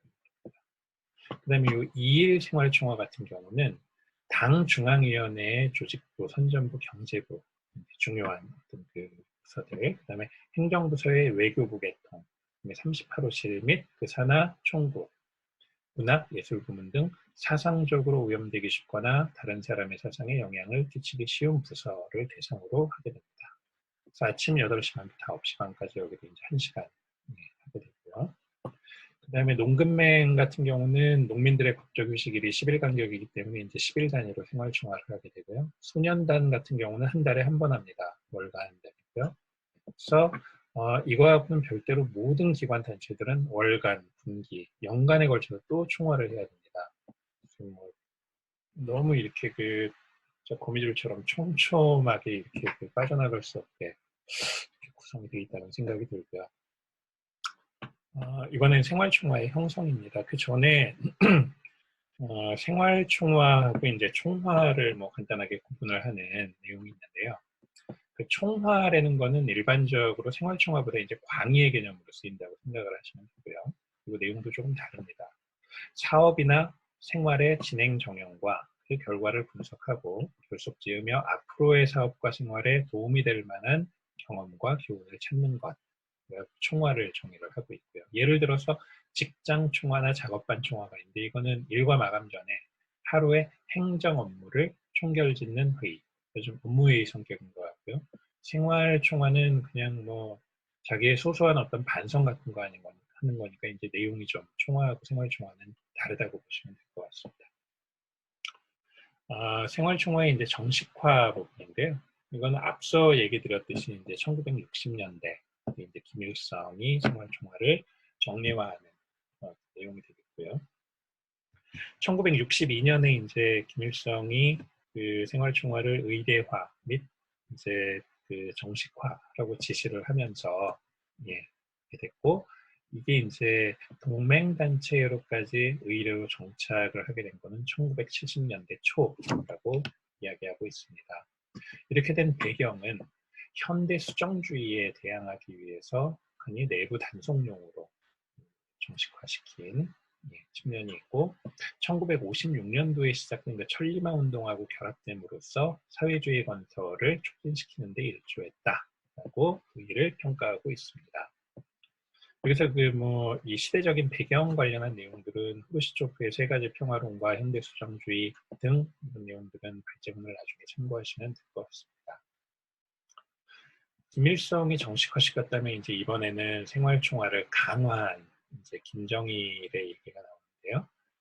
이거는 1967년에서 이제 70년까지 숙청을 주도한 이후에 그때도 마찬가지로 역시 현대 수정주의 반대 주장을 강화하게 되고, 그러면서 당의 조직생활 강화에 어떤 필요성을 느끼게 돼서 새로운 당생활 총화제도를 도입하게 된다.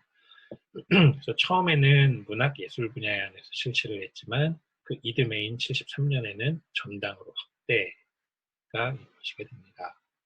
이때에도 마찬가지로 그 생활총화를 강화하게 된 배경은 또 내부 단속을 위해서고요.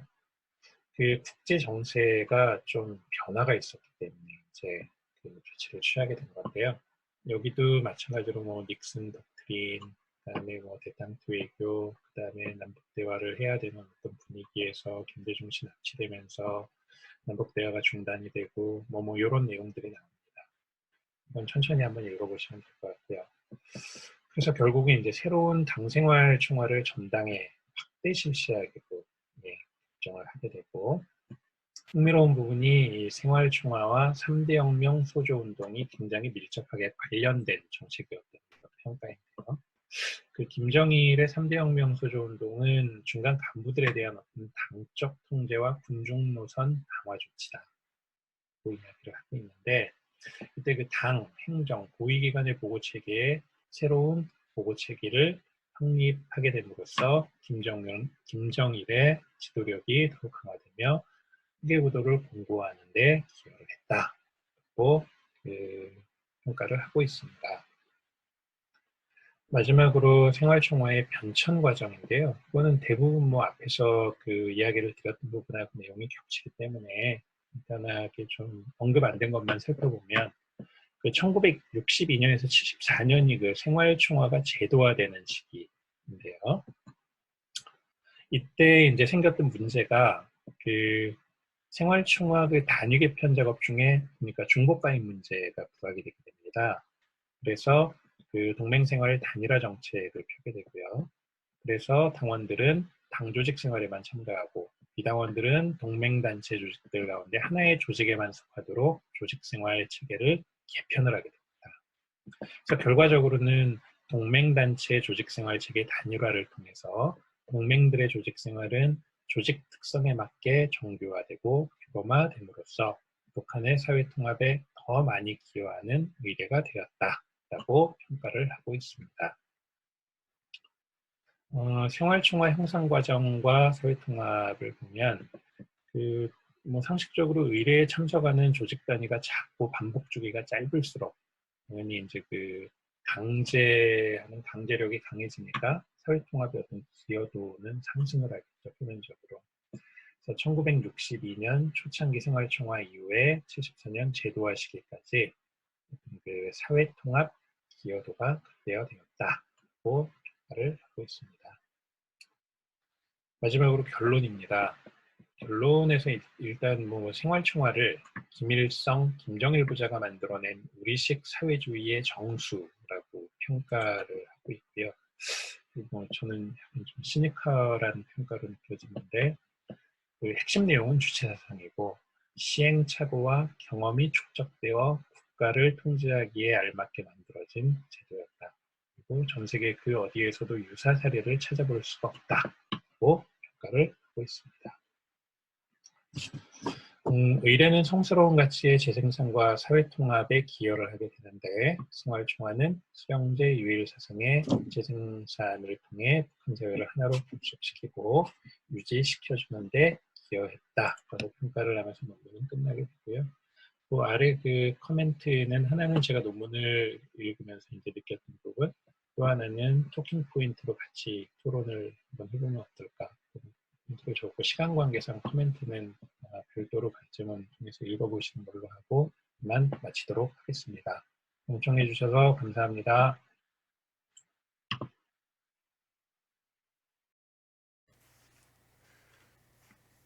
이태영 선생님 발표 잘 들었습니다. 수고하셨어요. 이번 발표한 논문은 북한 생활총화에 관련된 논문입니다. 저하고 그 황규진 선생하고 같이 쓴 논문이라고 이름은 돼 있는데 이제 황규진 선생의 석사 논문을 조금 형식을 갖춰가지고 학술지에 발표한 겁니다. 황규진 선생이 다 썼죠. 그러니까 저는 뭐 이름만 얹은 건데 물론 제가 지도한 논문이긴 하지만 뭐 굉장히 잘 쓴 석사 논문 중에 하나니까 여기 논문 준비하시는 분들은 제가 지난번에 말씀드렸다시피 저희 학교에서 나온 논문들도 이렇게 늘 보실 필요가 있어요. 뭐 석사고 박사고 아무래도 박사야 물론 더 수준이 높겠지만 석사 논문에서도 굉장히 좋은 논문이 많습니다. 그것도 그런 측면에서 이 논문도 그런 논문이라고 말씀드릴 수가 있겠네요. 내용상으로는 그닥 어렵지 않죠. 생활총화가 어떻게 이루어지고 있느냐에 대한 것을 집중적으로 얘기한 것인데 왜 이 논문을 보자고 그랬냐 하면은 사회통합의 기제를 계속 말씀드리는데 어떻게 통합이 돼가느냐 이런 그 실질적인 현상적인 거에서 이루어지는 과정을 좀 볼 필요가 있기 때문에 그렇습니다. 이런 측면에서 이 필자가 주목했던 것은 생활총화죠. 그럼 생활총화를 왜 주목했냐라는 건데 지금 말씀드린 사회통합이 작동하는 기제가 굉장히 많다. 기제와 관련된 다양한 논의들을 보는데 여러 측면 중에 하나다라는 것인데 이 측면에서 중요한 것은 사회적 의례라는 측면입니다. 이 사회적 의례, 리추얼이라고 얘기하는데 이 리추얼을 주목하는 것인데 이것도 리추얼은 오늘 계속 처음부터 말씀드리고 있는 에밀 드류갱이 역시 좀 착안했던 측면입니다. 그 사회통합을 가장 본격적으로 제시한 학자가 드류갱이라고 말씀드렸고 통합이 이루어지는 과정 그리고 사회가 만들어지는 과정 속에서 집합의식, 컬렉티브 컨셔스네스가 굉장히 중요하다고 말씀드렸는데 그래서 오늘 봤던 것들도 주로 이제 멘탈리티도 그렇고 뭐 반미 애국주의도 그렇고 뭐 이런 얘기들을 많이 했죠. 뭐 김영로 선생님 같은 경우는 이제 사상이라고 표현했고 그럼 그런 것들이 어떻게 만들어지느냐라는 거, 어떻게 만들어지냐라는 측면을 보는 것인데 이 배경보다는 구체적으로 만들어지는 그 과정 자체에 주목하는 것입니다. 드리갱이 썼던 책 중에 아까 그 통합에서 기계적 연대, 그다음에 사회적 연대, 그 유기적 연대의 말씀을 드렸었는데, 그건 이제 사회 분업론이라고 하는 드리갱의 책에서 가장 집중적으로 설명하고 있는데, 드리갱의 책 중에 그 종교 사회학에서 많이 보고 있는 그 종교 생활의 기본적 구조인가 뭐 이런 책이 있습니다. 굉장히 그것도 중요한 책인데 이것은 뭐 종교에 대한 얘기인 것 같지만 사실은 그 안에서 보면 사회가 어떻게 만들어지느냐 이런 것입니다. 드리갱은 그래서 그 최초의 사회부터 좀 볼 필요가 있지 않을까 생각을 했는데 최초의 사회는 없잖아요. 옛날이니까.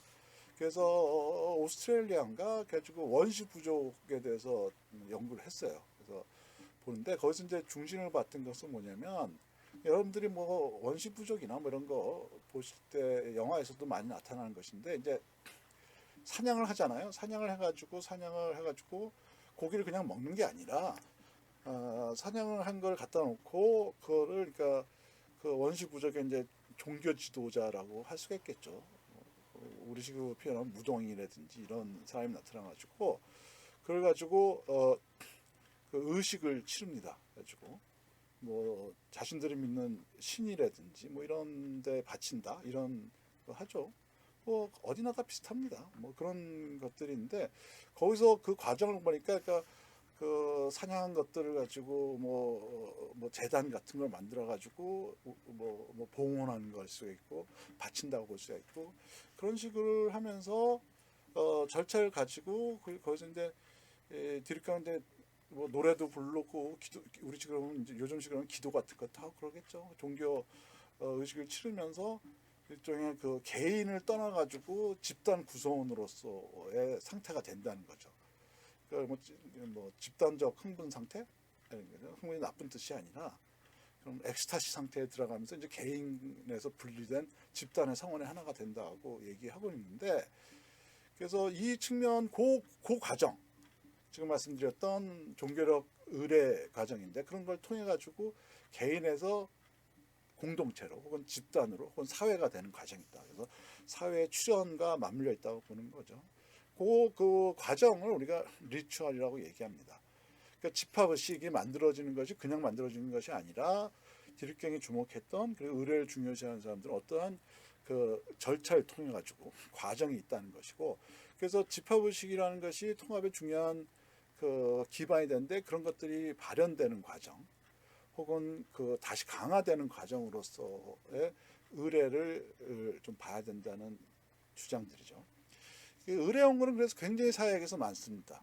지금 말씀드렸다시피 뭐 원시 부족뿐만 아니라 모든 것에 의례가 되죠. 근데 요즘 좀 논쟁이 되고 있는 코로나 때문에 뭐 교회에서 기도 예배를 보냐 안 보냐 이런 것들인데 그 예배를 봐야 된다는 입장은 그 자체가 어쨌든 보면 종교적 커뮤니티가 유지되고 이런 측면에서 굉장히 중요하다고 보는 분들이죠. 그러니까 물론 온라인으로서 하나님의 말씀 듣고 목사님 설교를 들을 수가 있지만 같이 모여서 한다는 게 굉장히 중요한데 뭐 설교도 듣고 찬송가도 부르고 이런 과정 자체가 의례가 되고 그 자체가 믿음이 될 수가 있다는 거죠. 그러니까 믿음과 의례를 분리할 수가 없다고 본다면 엄격해 본다면 온라인 기도는 사실 의미가 없다고도 비판할 수가 있는 거죠. 그러니까 사실 어떤 집단이나 이런 의례라는 건 굉장히 중요한 지인데 특히 결국은 집합의식을 유지하고 강화시키는 것이지만 그 과정은 의례를 통해서 한다고 볼 수가 있다는 겁니다. 예를 들어서 뭐 나이 드신 분과 안 드신 분의 기준점 중에 하나인데 지금 1987년 영화를 보셨는지 모르겠지만 거기서도 왜 국기 하강식 있잖아요. 그러니까 굉장히 통합이 강조되고 통합이 중시됐던 유신 시대 말기 억압적 정치 구조라고 볼 수가 있겠는데 저는 제가 늘 한 얘기인데 그 유신 과정에서 청소년기를 지냈기 때문에 대학도 그때 들어갔고 난 그때를 그리워하는 사람들 정말 이해를 못해요. 뭐가 박정희 시대가 그렇게 그리운가? 막 그런 거죠. 근데 그 영화에서 나타나지만 굉장히 그때 중요시했던 차주철이 굉장히 주도했던 것이 국기 하강식이 있습니다. 전체가 국기 하강하는 거죠. 때 되면 갑자기 국기 하강식 하면 일어서야 되고 막 그런 것들인데 1987년 영화를 보신 분들은 알겠죠. 갑자기 뭐 부부끼리 얘기하다가 갑자기 그 하강식 되고 노래 나니까 갑자기 일어서 가지고 서 있고 막 이런 거죠. 그런 것들이죠. 그리고 그게 왜 중요시하냐? 그 박정희 체제의 통합성을 강조하기 위해서 하강식이라는 의례를 굉장히 적극적으로 활용하는 거죠.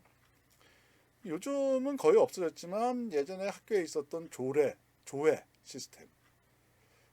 요즘은 조회 안 하죠. 예전에는 저희 학교 다닐 때만 해도 뭐 월요일마다 전교생이 모여가지고 운동장에서 조회하고 또 조회하다가 힘들어가지고 쓰러진 애들도 있고 막 그랬습니다. 근데 그 자체를 중요시하게 보는 것이다.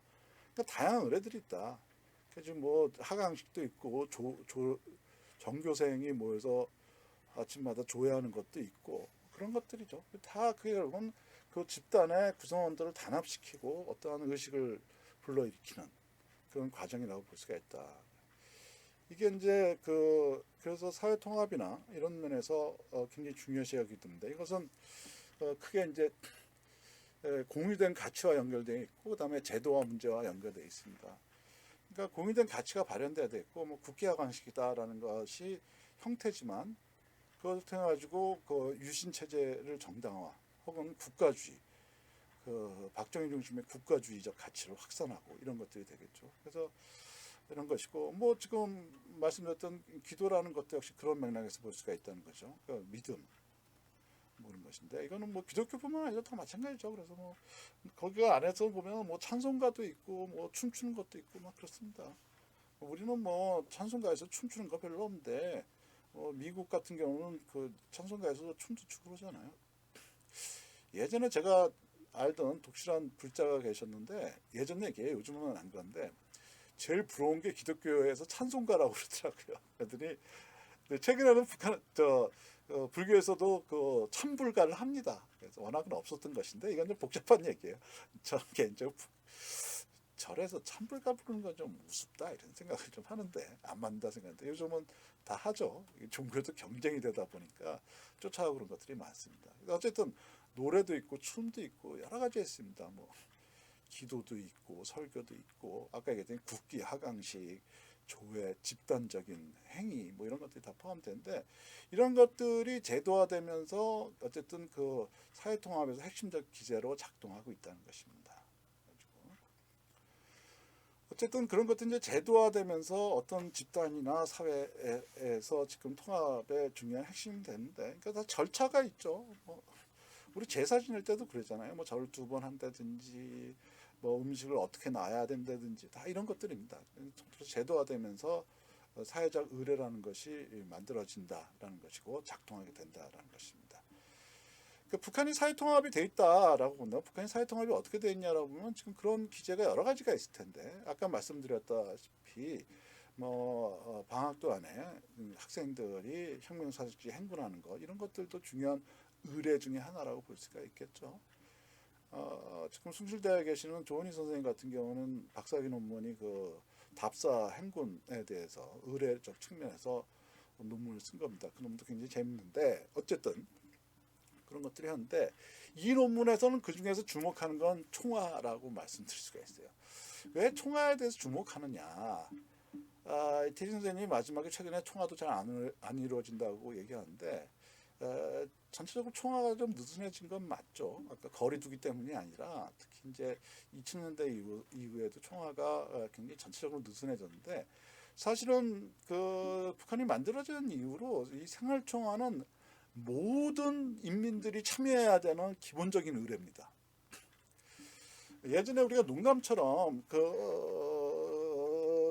조선민주주의인민공화국에서 총화 안 하는 사람은 딱 2명이다라고 얘기할 때가 있었거든요. 누구냐면은 수령님과 장군님.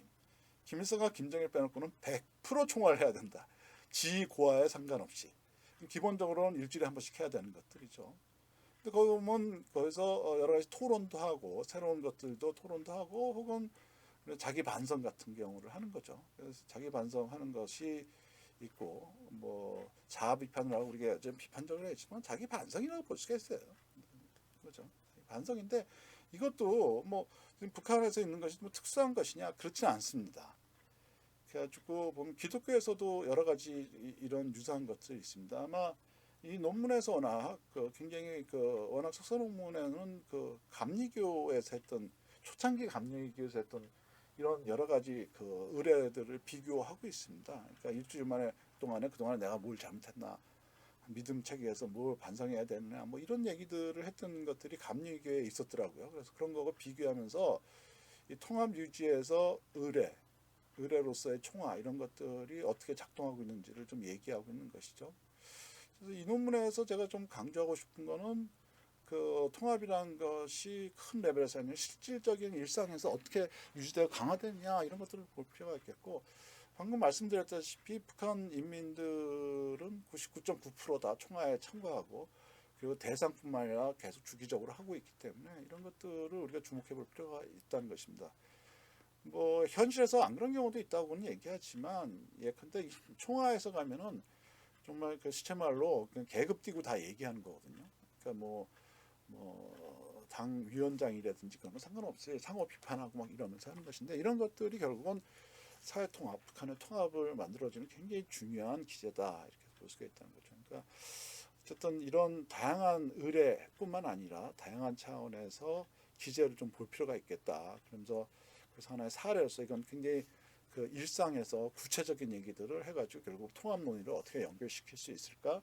이런 측면에서 한번 좀 참고를 하시라라는 것이고 그리고 석사 논문도 이거는 석사 논문 일부를 발췌한 거기 때문에 한번 좀 관심 있으신 분은 뭐 문화 쪽이나 뭐 종교 쪽이나 이런 거 관심 있으신 분들은 이 황진인 선생의 논문을 한번 찾아서 보셨으면 좋겠어요. 그렇습니다. 그 다음에 이 논문 보면서 조금 고민해봐야 될 것은 뭐 이치생 선생님도 마지막에 코멘트에 좀 썼지만은 의례의 특성이 뭐고 또 변화가 뭐냐 이런 거죠. 의례도 다양한 의례가 있습니다. 이건 제도화 문제라고 얘기했지만 근데 최근에 나왔던 재밌는 논문 중에 하나가 촛불 같은 경우들 그러니까 사회 운동과 의례를 또 연결시킨 경우가 있습니다. 그러니까 초창기 디르갱이나 디르갱 학파에서는 제도화된 것만 봤는데 그다음에는 폭을 넓혀가지고 후기 디르갱주의자들이라든지 이런 분들은 현대에서 나타난 다양한 의례들을 보면 종교뿐만 아니라 뭐 종교와 유사한 시민 운동까지 보는 운동은 제도화는 좀 안 되어 있는 것 같지만 또 운동 차원에서 굉장히 운동 같은 거 촛불 집회라든지 뭐 사회 운동 뭐 데모하고 뭐 이런 것들은 굉장히 시간은 짧지만 거기서도 일정한 리추얼들이 있다라고 보는 거죠. 촛불에 참여하신 분들은 알겠지만 일단 형식이 있죠. 그게 의례인데 같이 모여서 뭐 노래도 부르고 뭐 춤추는 사람도 있고 누가 앞에 나와서 얘기하는 사람들이 있고 그런 의례 속에서 아까 말씀드린 집단적 의식 상태가 되는 거죠.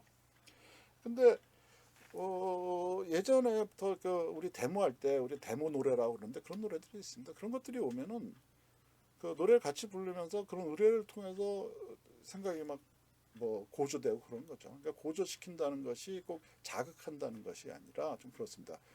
예를 들어서 뭐 임을 위한 행진곡 이런 거 부르면 그냥 노래 자체에서 뭐 어떻게 뭐 하자 뭐 이런 건 없지만 그 자체에서 이제 뭐 광주라든지 민주화라든지 이런 것들이 복합적으로 구성원들한테 불러일으킬 수가 있거든요. 그러니까 그런 것들이 비즈화된 부분뿐만 아니라 이런 운동 차원에서도 굉장히 여러 가지 얘기들이 가능하다.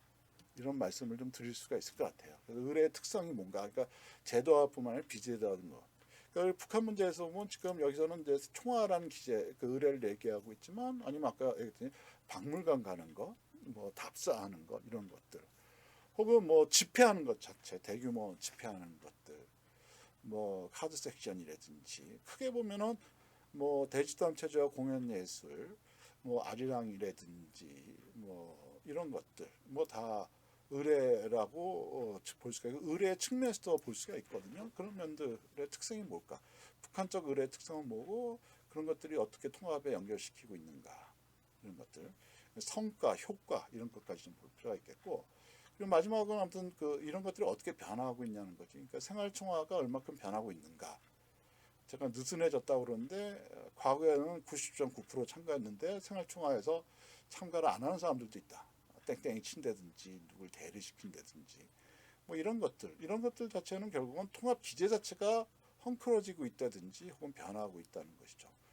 그러면 생활총화를 복원을 시킬 것인가? 아까 와해됐던 시스템을 복원시키는 것처럼 그렇게 할 수도 있겠고 아니면 새로운 의례를 만들어낼 수가 있는 거죠. 변화하는 의례가 나올 수가 있다.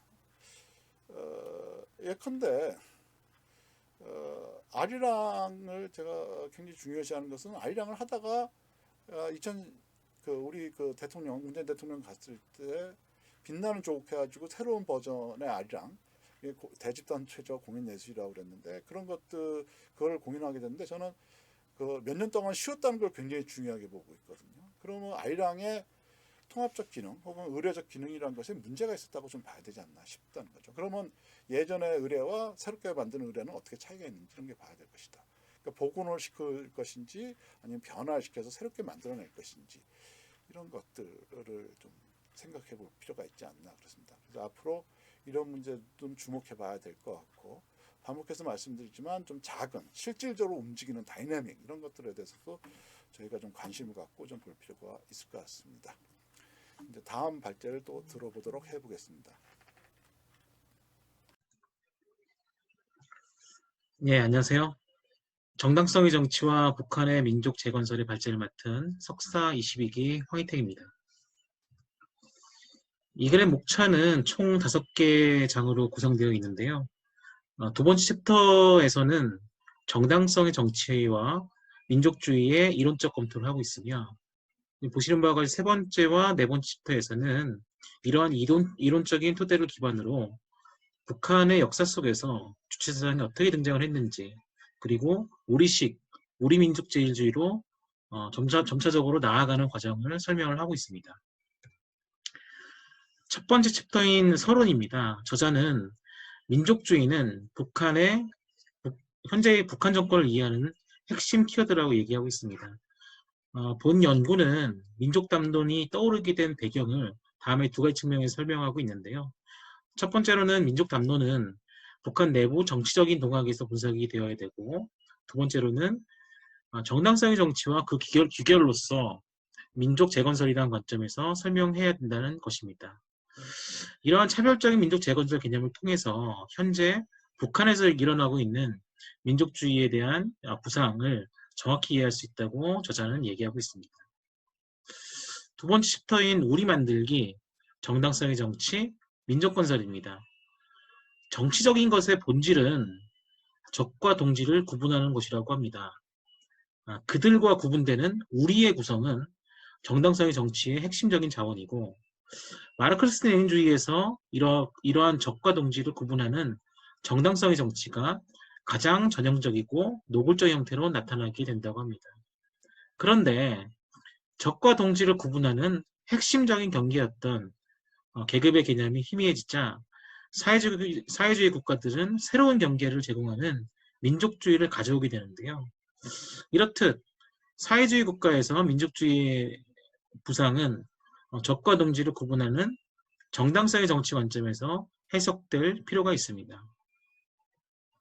북한의 경우는 민족주의 호명이 단순히 과거의 민족을 가져오는 방식이 아니라 새로운 민족을 재건설을 하는 그런 예외적인 형태로 나타난 점이 흥미로웠습니다. 자, 그럼 지금부터는 북한의 역사 속에서 이러한 민족주의가 어떻게 형성되었는지 살펴보도록 하겠습니다. 정권 초기 정치적인 기반이 공고하지 못했던 김일성은 소련에 대해 의존할 수밖에 없었습니다. 하지만 한국전쟁과 전후 복구 과정을 거치면서 북한은 소련과 중국과 서로 대립하게 되는데요. 이러한 과정을 통해서 북한은 형제국이었던 소련과 중국을 위협으로 인식하게 되었고 이후 주체를 호명하고 대내적인 경계를 다시 만들게 됩니다.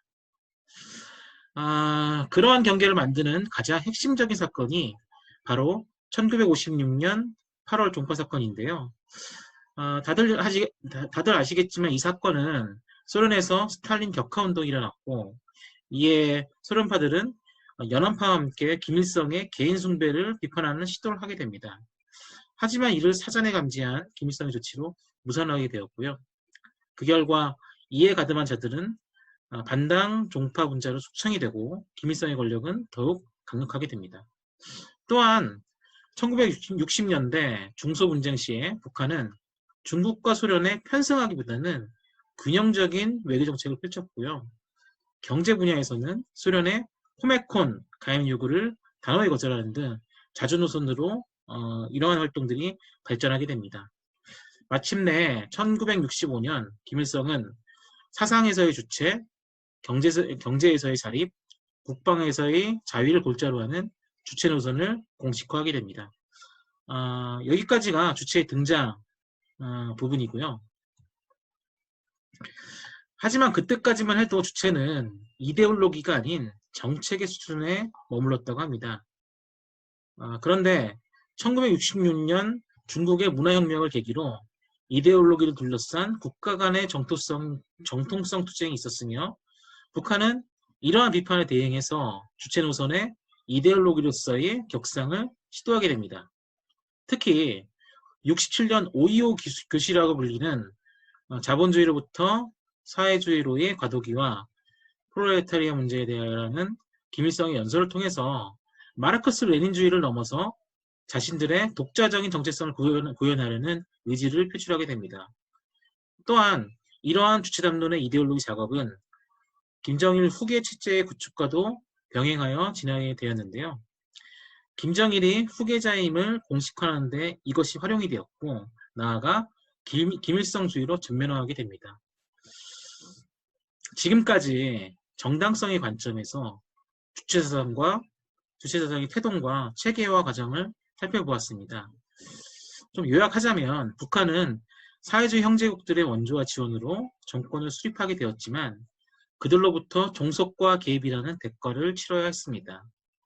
결국 사회주의 진영 자체는 그 어떤 것도 담보하지 않는다는 자각과 외부로부터의 불안한 그런 요소들 때문에 북한은 독자적인 정당성을 갈구하게 되었으며, 이러한 고민은 이른바 주체사상으로 구체되었다. 그리고 대내적 후계 구도와 결부가 되면서 김일성주의로 진화하게 되었다라는 점입니다.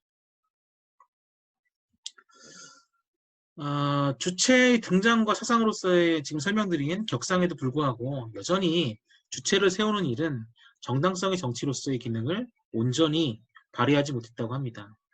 그래서 이러한 주체의 한계 극복을 위해서 1970년대 우리식의 호명을 통해 사상화에 박차를 가하게 됩니다. 우리식은 사실 1960년대 중반 이후에 김정일의 말과 글을 통해 빈번히 사용되었는데요.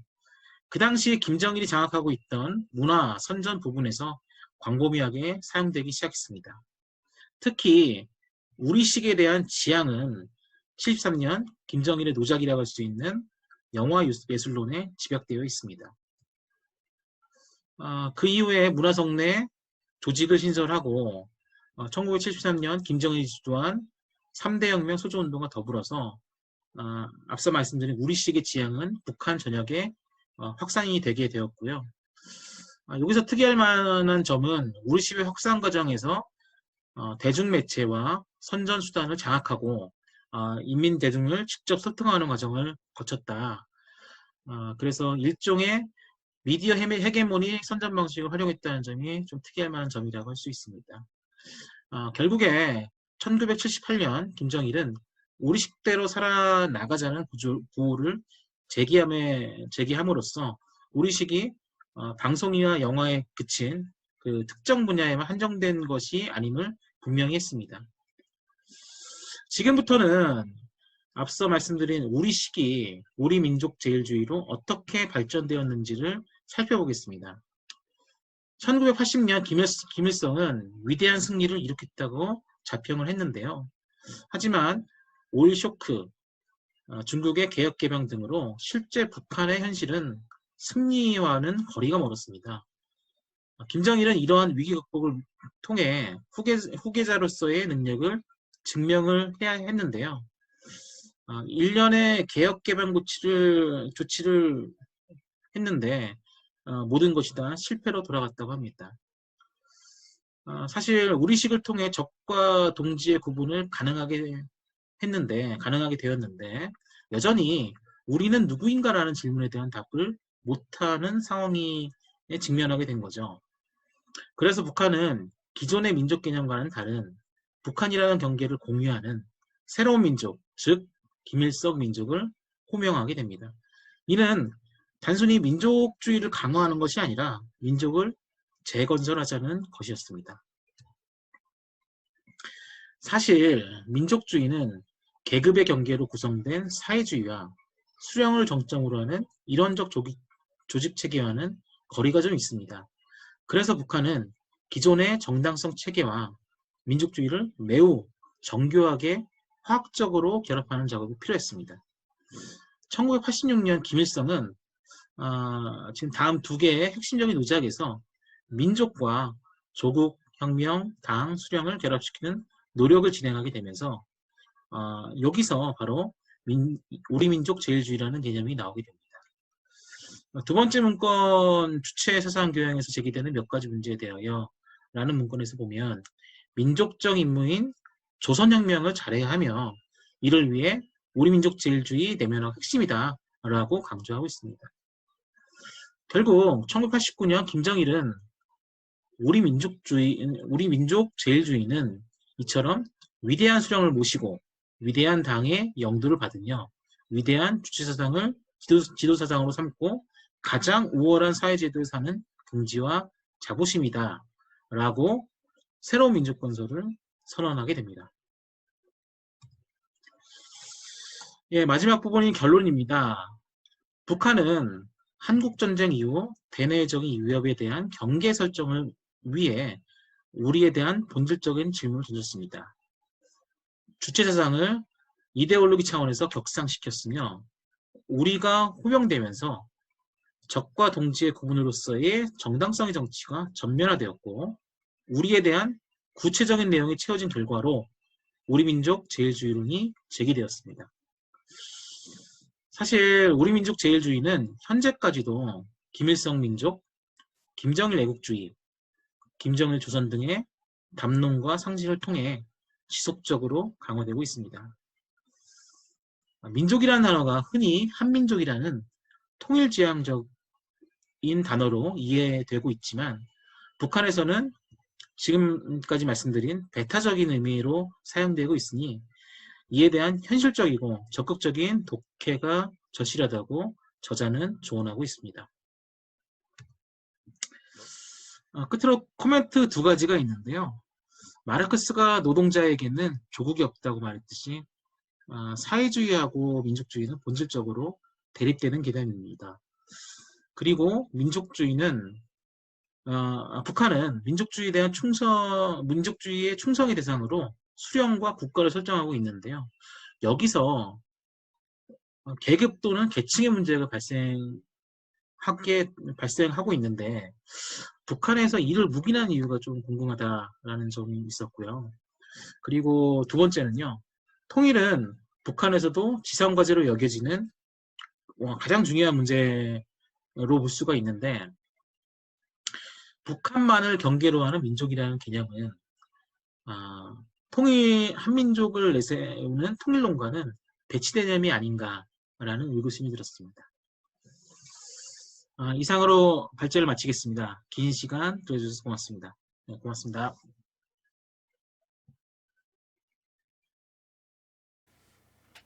황희택 선생님 발표 잘 들었습니다.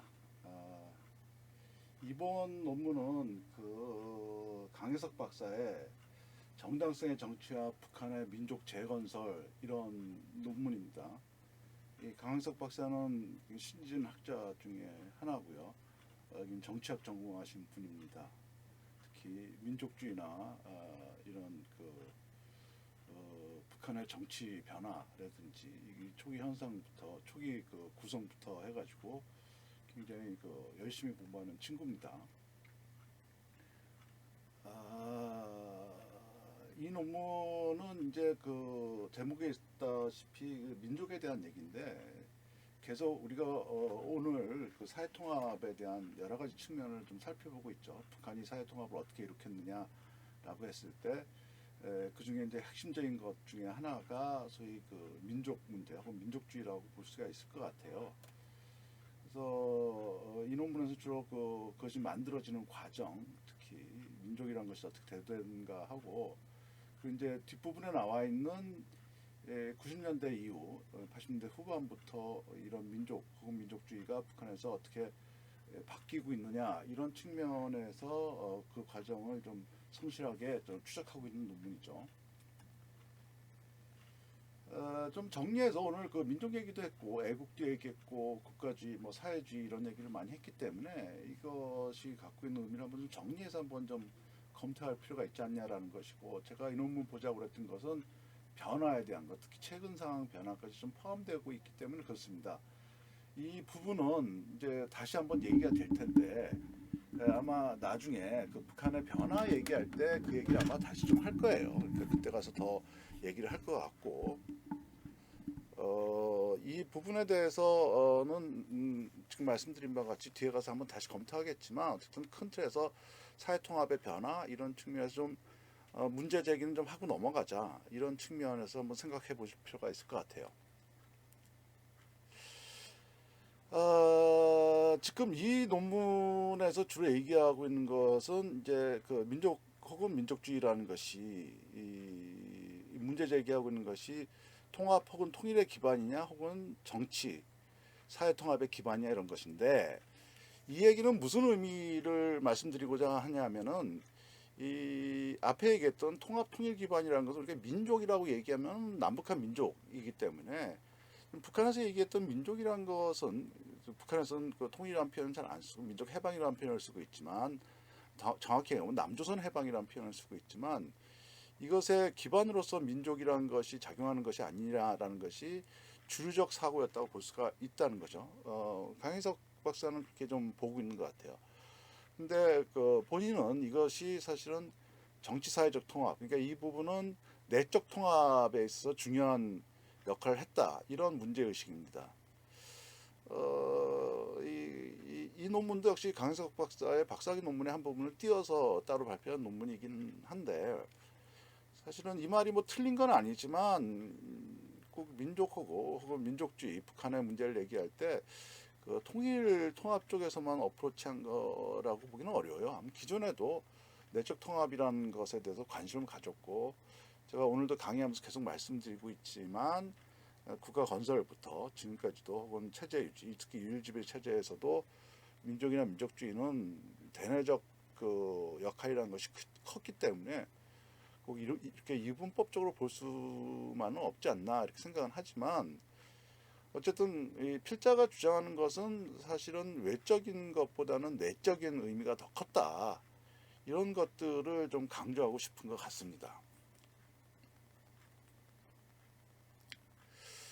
그 다음에 또 하나 이 논문에서 굉장히 문제 제기하고 있는 것은 이 특히 90년대 이후에 좀 정확히 말씀드리면 80년대 후반부터 나왔던 민족이라는 문제가 소위 과거에 있었던 일제강점기부터 있었던 특히 이제 북한 입장에서 보면 그 김일성과 그 항일 빨치산 투쟁부터 있었던 그런 민족, 그러니까 반제 차원에서의 민족이라 이렇게 보는 것에 대해서 좀 비판을 하면서 이것은 새로운 민족이다, 새로운 민족주의다라고 좀 보고 있는 것 같아요.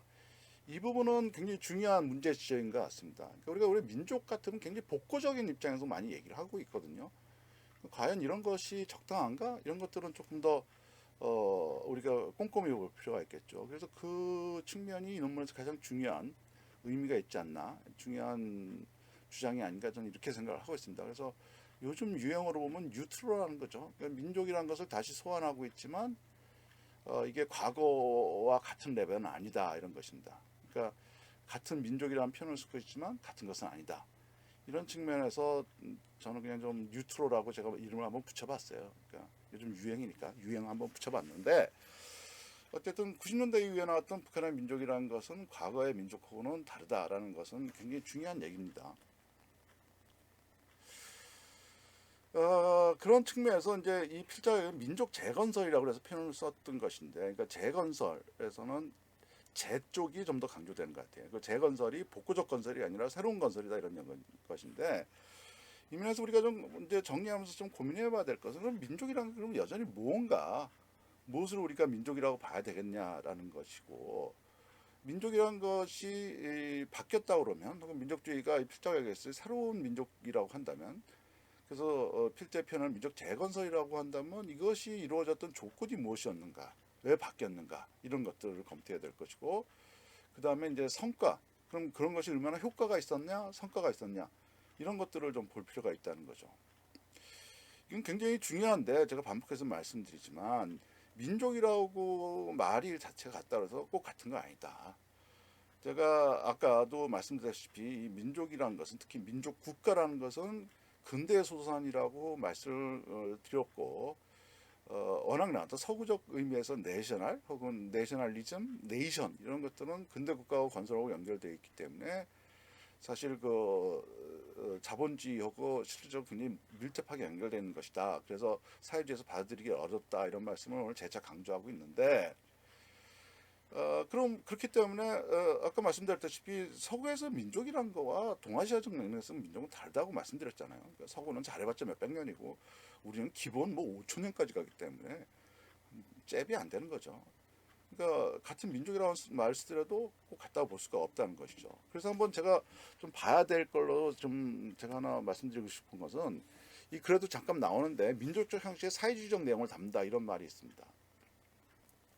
그러니까 민족주의를 부정한 건 아니지만 민족 자체를 부정한 건 아니라는 것이죠. 그래서 이것은 어디서 나오냐면 북한의 헌법에서도 조선민주주의 인민공화국의 문화는 민족 형식의 사회주의적 내용을 담는다 이렇게 되어 있습니다. 그럼 뭐 북한에서만 그러냐? 그렇진 않습니다. 이게 레닌 시절부터 썼던 말이고, 그 다음에 스탈린 시절 때도 더 강조가 됐고, 그 다음에 뭐 중국이고 북한이고 대부분의 사회주의 국가에서는 문화의 개념을 그냥 이거에 딱 법으로 딱 박아 있어요. 민족적 형식 사회주의 내용을 담다. 그렇지만 조심해야 될 것은 이 민족적 형식이 민족주의하고 벗어난 건데 지금까지 말씀드린 민족주의는 근대적 수산이고 서구적 수산이고 자본주의적인 거와 결합되어 있기 때문에 그렇습니다. 그렇다고 해서 민족 자체의 존재를 부인하는 건 아니라는 거죠. 그래서 이 얘기는 계속 쓰고 있는데 그럼 이 내용이 다 똑같으냐? 그렇게 보는 건 또 조심해야 될 필요가 있다는 것입니다. 예컨대 레닌과 스탈린을 비교해서 제가 많은 말씀을 드리는데 레닌도 시절에도 이 얘기했고 스탈린 시절에도 이 얘기를 했다. 그럼 다 똑같으냐? 그렇지는 않다는 거죠. 레닌 시절의 민족이라는 것은 저는 좀 오버해서 규정할 때 아무튼 레닌은 좀 다문화주의적인 입장이 있다라고 얘기를 할 때가 있는데 그것이 이제 레닌이 생각하는 건 민족이 갖고 있는 고유한 문화 이런 것들을 굉장히 존중합니다.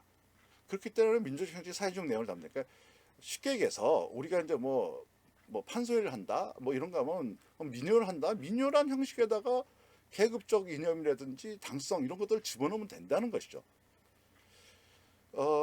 그래서 다문화주의적인 입장이 있을 수가 있죠. 그러니까 중국 같은 경우도 지금 소수민족 문화 우대 정책을 펴잖아요. 근데 이런 것들도 이면에서 민족적 형식에서 그 민족은 개별 문화가 갖고 있었던 독특함 이런 것들을 인정한다는 것인데 저는 레닌 시절에 이 말이 만들어진 것은 불가피했다고 보고 있어요. 왜냐하면 소련이라는 나라는 단일 민족 국가가 아니잖아요.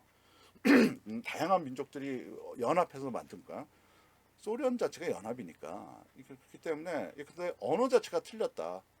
그냥 까레스키는 조선말 썼을 것이고 중앙아시아 사람들은 자기네 나라 말 썼을 것이고 다 틀려. 물론 러시아에서는 러시아 말 썼겠지만 다 다른 말을 썼을 것이다.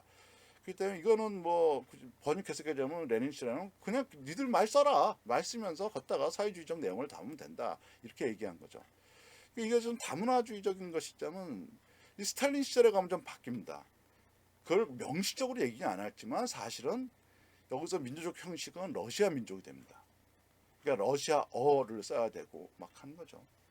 예컨대 우리가 그 까레스키라고 했을 때 연해주 지방에 있으셨던 많은 분들, 그러니까 연해주 지방 까레스키라는 우리 민족들은 그러니까 이 구한말이라든지 일제 강점기 때 먹고 살기 어려가지고 그냥 거기까지 가신 분들이거든요. 근데 그분들이 거기서 농사짓고 먹고 살지만 거기서는 그냥 자기네 말 쓰고 자기네 문화 썼던 것인데 이제 그게 강제 이주를 당하게 되죠. 중앙아시아로 아시다시피 중앙아시아로 강제 이주 자택했다는 것 자체가 물론 스탈린 입장에서는 이게 한국 사람, 일본 사람하고 가까우니까 그러니까 러일 전쟁도 하고 일본하고 대항하기 위해서는 얘네들을 그 접경 지역에 있는 게 불안하다.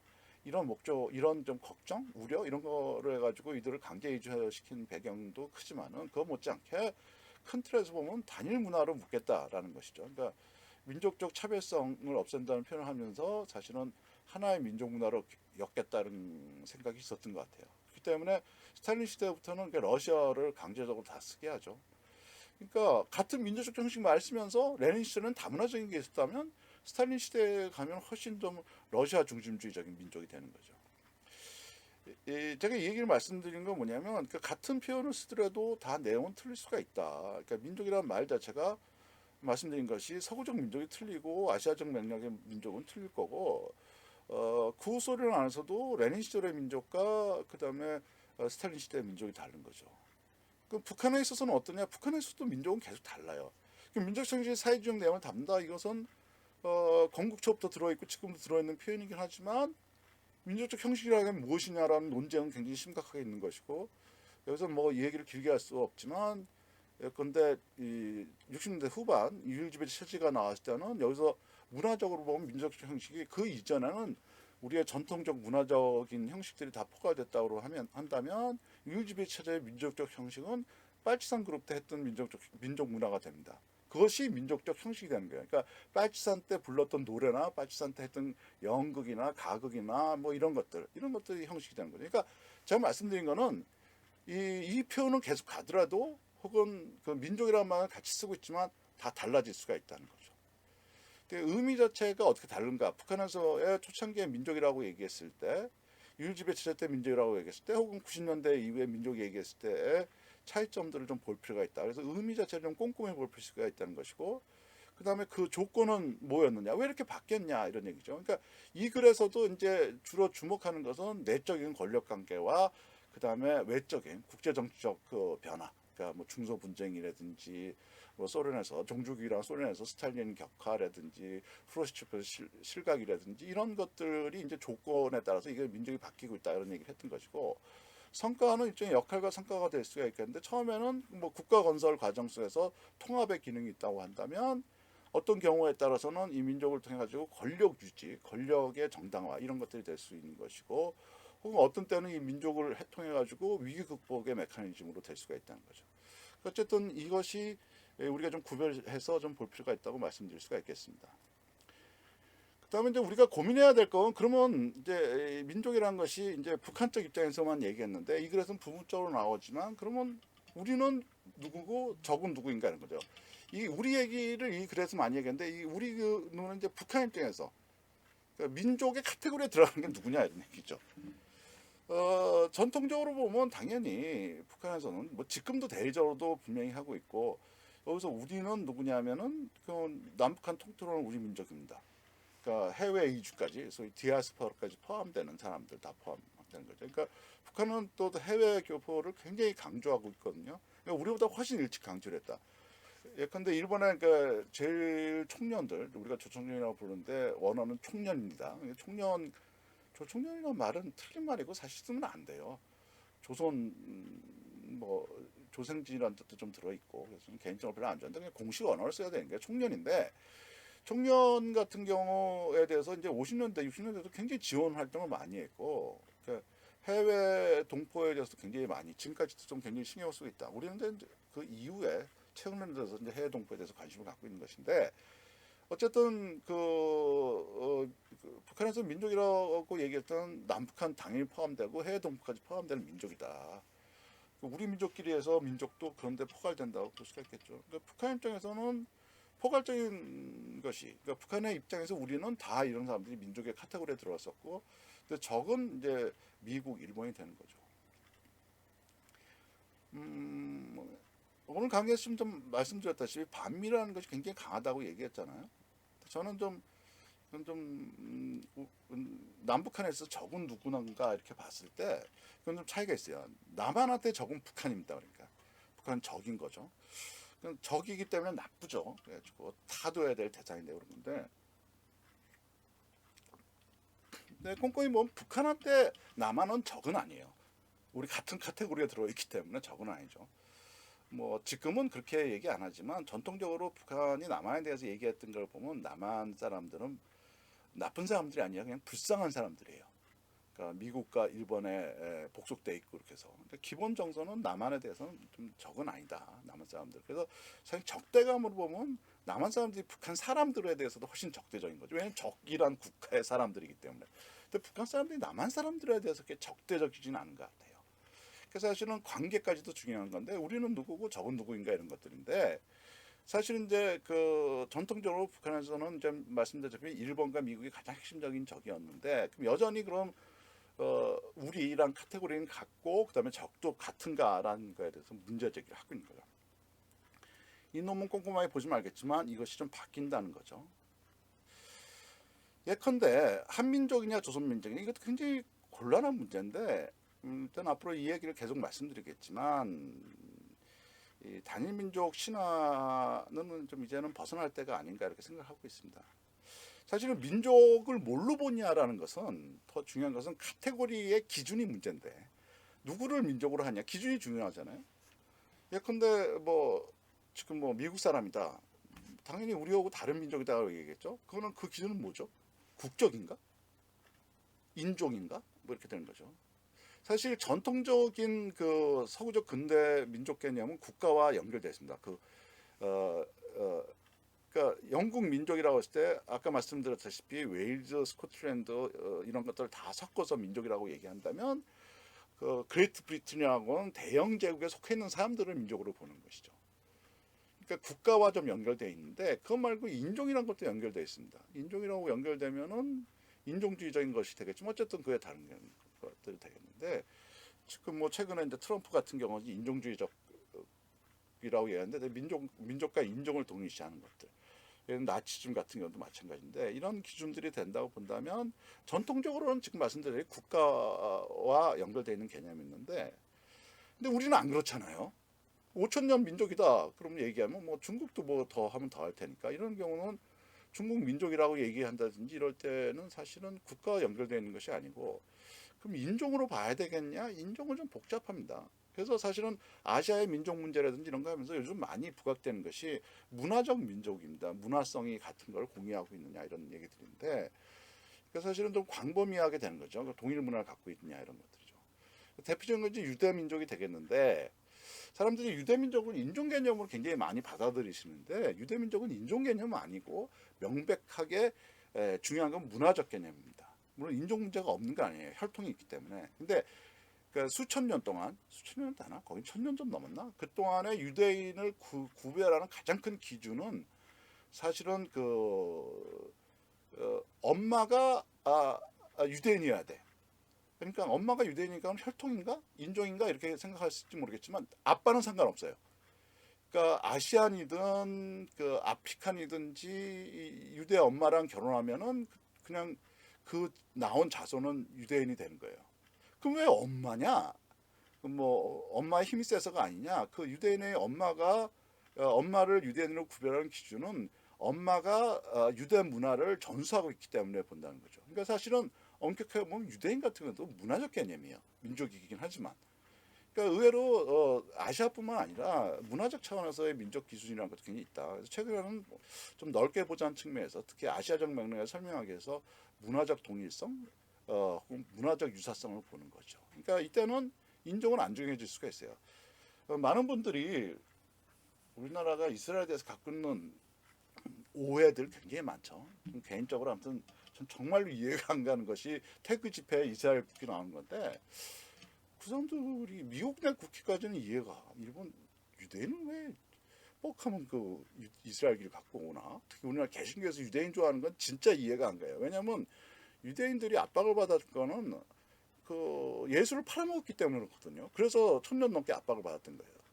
근데 우리나라 기독교인들은 왜 유대인들을 이렇게 좋아하지? 이해가 안 가는데 어쨌든 그 이스라엘 가면 그래서 우리 착각 중에 하나가 그것도 그렇고 기독과의 적합성 문제는 굉장히 큰 쟁점인데 그것도 그렇고 그다음에 또 하나는 유대인 그러면 다 백인인 줄 알아요. 그렇지만 이스라엘 가보시면 알겠지만 블랙 주이시가 꽤 많습니다.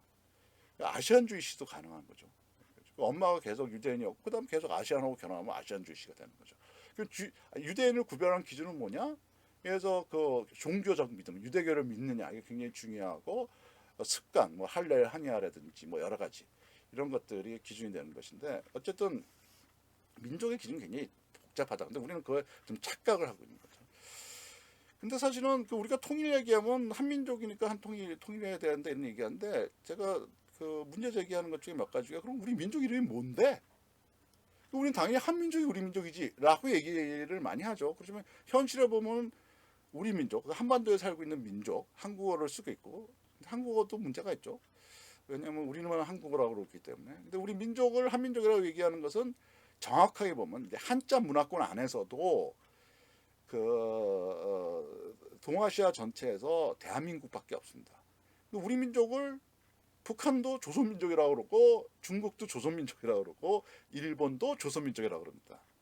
그래서 우리 민족의 이름도 합의가 안 돼 있어요. 그래서 저는 좀 시니컬하게 민족의 이름도 안 되는데 뭐 민족으로 통일하냐 이것도 좀 시큰둥하게 보고 있는데 어쨌든 사실은 이 이름 자체도 지금 네이밍도 안 돼 있는 민족이게 되고 그래서 이것들이 한데 어쨌든 한민족이든 조선민족은 네이밍은 다르지만 제가 좀 비판적으로 얘기했지만 이 대상은 같다고 볼 수가 있어요. 한반도에 살고 있는 사람들, 혹은 한국 문화, 혹은 뭐 조선 문화를 향유하고 있는 사람들, 뭐 김치를 먹는다든지 언어나 뭐 이런 것부터 해가지고 삶의 관습이라든지 뭐 이런 것들 있잖아요. 아까 얘기했던 의례까지 포함해가지고 이런 것들, 뭐 이런 것들이라고 볼 수가 있겠는데 이 김일성 민족이라는 것이 나오는데 이제 조선민족 제일주의와 이런 것들이 나오게 되면서 이것은 그럼 민족의 카테고리는 달라지는 것이 아닌가 이렇게 나오는 거죠. 저는 90년대부터 북한에서 김일성 민족, 조선민족 제일주의와 김일성 민족 얘기할 때부터 카테고리가 이제 북쪽만 민족으로 보는 것이구나 이런 생각을 좀 하기 시작했어요. 제 주장입니다. 제 입장이고 최근에 투 코리아로 간다. 특히 김정은 정권 시대에서 투 코리아로 간다. 그러니까 두 개의 국가, 두 개의 국가로 간다는 얘기가 나오는데 저는 90년대부터 두 개의 국가가 아니라 두 개의 민족으로 이제 보기 시작한 것이 아닌가 이렇게 좀 생각하고 있다는 거죠. 사실은 이 투 코리아로는 뭐 최근에 김정은 정권 이후만 얘기하는 게 아니라 사실은 뿌리 깊게 보는 사람은 유엔에 동시 가입했을 때부터 북한이 투 코리아로 가기 시작했다라고 얘기하시는 분들도 있는데 이건 앞으로 우리가 더 얘기할 테니까 다시 좀 자세하게 얘기하고 어쨌든 이 측면에서 보면 우리 자체가 북한 측면에서 보면 우리는 이제 북쪽만 되는 거죠. 왜냐하면 김일성 민족이 남쪽에서 못 받아들일까는 건 명확하고 북한 쪽에서도 알고 있거든요. 그래서 우리의 카테고리도 이제 바뀌는 것이 아닌가 이런 것이고 그러면 통일과의 관계는 어떻게 되겠느냐 이런 게 된 거죠. 그러니까 민족 단위의 통일이라는 것이 의미가 없어질 수가 있다는 것이고 더 나아가면 통일 자체도 생각이 바뀌는 게 아닌가 저는 그렇게 생각하고 있습니다. 어쨌든 이게 좀 다른 얘기지만 통일 방안도 굉장히 많이 바뀌고 있기 때문에 물론 이름은 다 똑같아요. 고려연방제 60년대부터 고려연방제 얘기하는데 60년 처음에 나왔던 고려연방제하고 20년 나왔던 고려연방제하고 굉장히 차이가 납니다. 어쨌든 이런 것들도 우리가 앞으로 좀 고민해 봐야 될 이슈가 된다고 볼 수가 있겠고 어쨌든 이 중요한 것은 90년대에 위기 상황이 오면서 다시 민족이라는 것이 굉장히 부각됐고 조선민족 제일주의, 우리식 사회주의 위기에 대한 대응으로서 나온 것이고 위기의 대응이라는 건 체제 보존이 큰 목표라고 한다면 그거 같은 얘기는 체제 유지가 되고 조금 작게 본다면 유일지배 체제 유지, 유일지배 체제는 그 60년대 이후에 나왔던 김일성과 빨치산 집단 그 후손의 친구들 그 집단의 권력 유지라는 것을 위해서 나왔다는 것인데 위기 상황에서 민족한다는 것은 뭐 북한만 나오는 건 아니죠. 어느 나라는 좀 마찬가지인데 제가 우리식 사회주의 얘기할 때 조선민족 제일주의도 마찬가지고 그러니까 어떤 위기가 상황이 오면서 혹은 또 정치적으로 굉장히 통합을 유지하고 싶을 때 좋게 얘기하면 통합이고 권력 집중화가 필요하게 됐을 때 이거를 굉장히 많이 들이댑니다. 사실은 아까 말씀드린 트럼프가 인종주의적으로 자극하고 있는 것 좀 그런 측면이 있겠고, 사실은 저는 북한 얘기할 때 늘 그 얘기하는데 나만 생각해보면 이해하기가 쉽다 그렇게 얘기합니다. 왜 나만 얘기가 뜬금없이 나오냐면 한국 사회에서 민족이라는 것이 굉장히 강조되기 시작했던 것은 1970년 유신 체제 성립하고 연결되어 있습니다.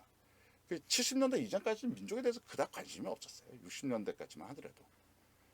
오히려 되게 재밌는 것은 이것도 앞으로 계속 얘기하겠지만 우리 사회의 우파, 우리 사회의 보수주의자들은 민족 문제를 굉장히 껄끄러워합니다. 민족을 좀 피하고 싶어하죠. 우리는 역설적으로 좌파에는 민족이 있는데 우파에는 민족이 없는 이상한 시스템인데 어쨌든 그랬던 기 때문에 별로 박정희 정권 시절에도 민족에서 별 관심이 없었는데 유신 시대 되면서 유신 시대라는 거는 늘 말씀드렸는데 이상하고 말도 안 되는 정치 구조거든요. 유신헌법 시절을 만들면서 대통령 혼자서 국회의원 3분의 1을 혼자서 뽑는 황당한 독재 체제인데 이걸 얘기하면서 정당화시키려니까 무슨 표현을 썼냐면 한국적 민주주의라는 표현을 쓰게 됩니다. 한국적 민주주의 비슷하죠? 우리식 사회주의랑. 그래서 제가 방금 말씀드렸다시피 북한이 하려면 나만 보면 된다. 유신 시대 때 박정희가 뜬금없이 한국적 민주주의를 강조했다? 그건 민주주의 아니란 얘기고 북한이 90년대 우리식 사회주의를 얘기했다? 그것도 전통적 사회주의에서는 굉장히 벗어나게 됐다는 것을 의미한다고 볼 수가 있다는 거죠. 그래서 보면 이런 시기에 어떤 내적 동력에 따라서 어쨌든 민족이라는 것이 다시 들먹인다라는 것인데 이것이 우리가 뭐 그냥 노래 부르는 울부짖는 표현이 좀 과격하지만 한민족이니까 통일이 되겠다라는 해야 된다는 전통적인 관습적 사고가 어떻게 연결될 것인지 앞으로 이런 것들이 어떻게 영향을 미칠 것인지를 우리가 좀 계속 봐야 되겠죠. 그러니까 내적 통합을 유지하는 데는 효과가 있을 것이다. 특히 앞에 논문에서 얘기했듯이 자민적 중심주의라든지 애국주의로 가는 건데 어쨌든 이 김정은 시대에 오면 다시 이제 국가주의가 나오니까 그 얘기 이제 다시 보겠지만 어쨌든 그런 것까지도 한번 계속 좀 관심 갖고 계속 보실 필요가 있을 것 같습니다. 이번 주 강의는 이걸로 좀 정리를 해야 될 것 같고요. 일단 공지를 받으셨겠지만 일단 주중과 주말을 분리해서 수업을 진행하기로 했고 주중 수업은 일단 다음 주부터는 대면 수업을 시작하기로 했습니다. 주중 주말로 나눈 것들은 처음에 이제 숫자를 좀 봤는데 토요일은 숫자를 나눈 것은 의미가 없지 않냐는 생각이 들었고 토요일날 그리고 오프라인 했다가 온라인 했다가 그러면 수업하기 더 헷갈리잖아요. 그래서 일단 주중 주말로 나눴습니다. 그래서 주중 수업은 일단 다음 주부터 시작할 건데 물론 뭐 아시겠지만 상황이란 것이 어떻게 돌발적 상황이 나올지 모르기 때문에 일단 그렇습니다. 그래서 이 수업은 주말 수업이기 때문에 앞으로 2주 더 그 온라인 수업을 더 해야 됩니다. 그래서 좀 불편하시더라도 좀 참아주셨으면 좋겠고 뭐 여기 학생분들 저희가 계속 여론을 청취하고 아마 여러분들 다 의견을 제시했을 텐데 학생들 의견도 다 같지가 않아요. 그래서 뭐 어떤 분들은 온라인 수업 계속 하시는 분들도 계시고 그렇죠? 그것도 다 이해는 갑니다. 뭐 심지어 어떤 학생은 뭐 오프라인 수업했다가 뭐 예컨대 뭐 누구라도 환자가 나오면 학교에서 책임질 거냐라고 하시는 분도 있는데 뭐 학교에서 책임지기는 어렵죠. 근데 그거는 개인적 선택 문제니까 좀 어렵습니다. 그래서 좀 그거는 이제 전체적인 앞뒤 상황이라도 보고 그리고 학생들 다수의 의견을 좀 청취해서 내린 결정이니까 어쨌든 그에 좀 쫓아 주셨으면 좋겠고 일단은 그렇게 진행하기로 했다는 것이고 그래서 이 수업은 2주를 더 온라인 수업을 해야 될 것 같습니다. 그리고 제가 지난번에 그 온라인 수업 패턴에 대해서 좀 여쭤봤었는데 사실은 그 많이들 쓰는 줌 수업보다는 이 수업이 더 편하다라고 얘기하시는 분들이 좀 더 많으신 것 같아요. 근데 여러 가지 이유로 다음 주 수업하고는 좀 줌으로 좀 수업을 해야 될 것 같습니다. 좀 줌이 불편한 것도 있는데 다음 주에 수업 내용도 그렇고 다른 텍스트도 그렇고 좀 공개적으로 하기 어려운 것도 있고 물론 뭐 크로스에서 하면 되지 않겠냐 이런 말씀도 있지만 그래도 어쨌든 좀 공공적인 레벨에 올려놓는 것들에서 좀 부담도 있고요. 그리고 한번 좀 수업의 리스폰드라든지 반응 같은 것도 좀 할 수 있기 때문에 조금 힘들겠지만 줌으로 수업을 하려고 그럽니다. 그러니까 많은 강의가 줌으로 하기 때문에 줌 경험이 있을 텐데 혹시 줌 경험이 없으신 분들은 조기한테 물어보셔가지고 줌 수업을 좀 대비를 해주셨으면 좋겠어요.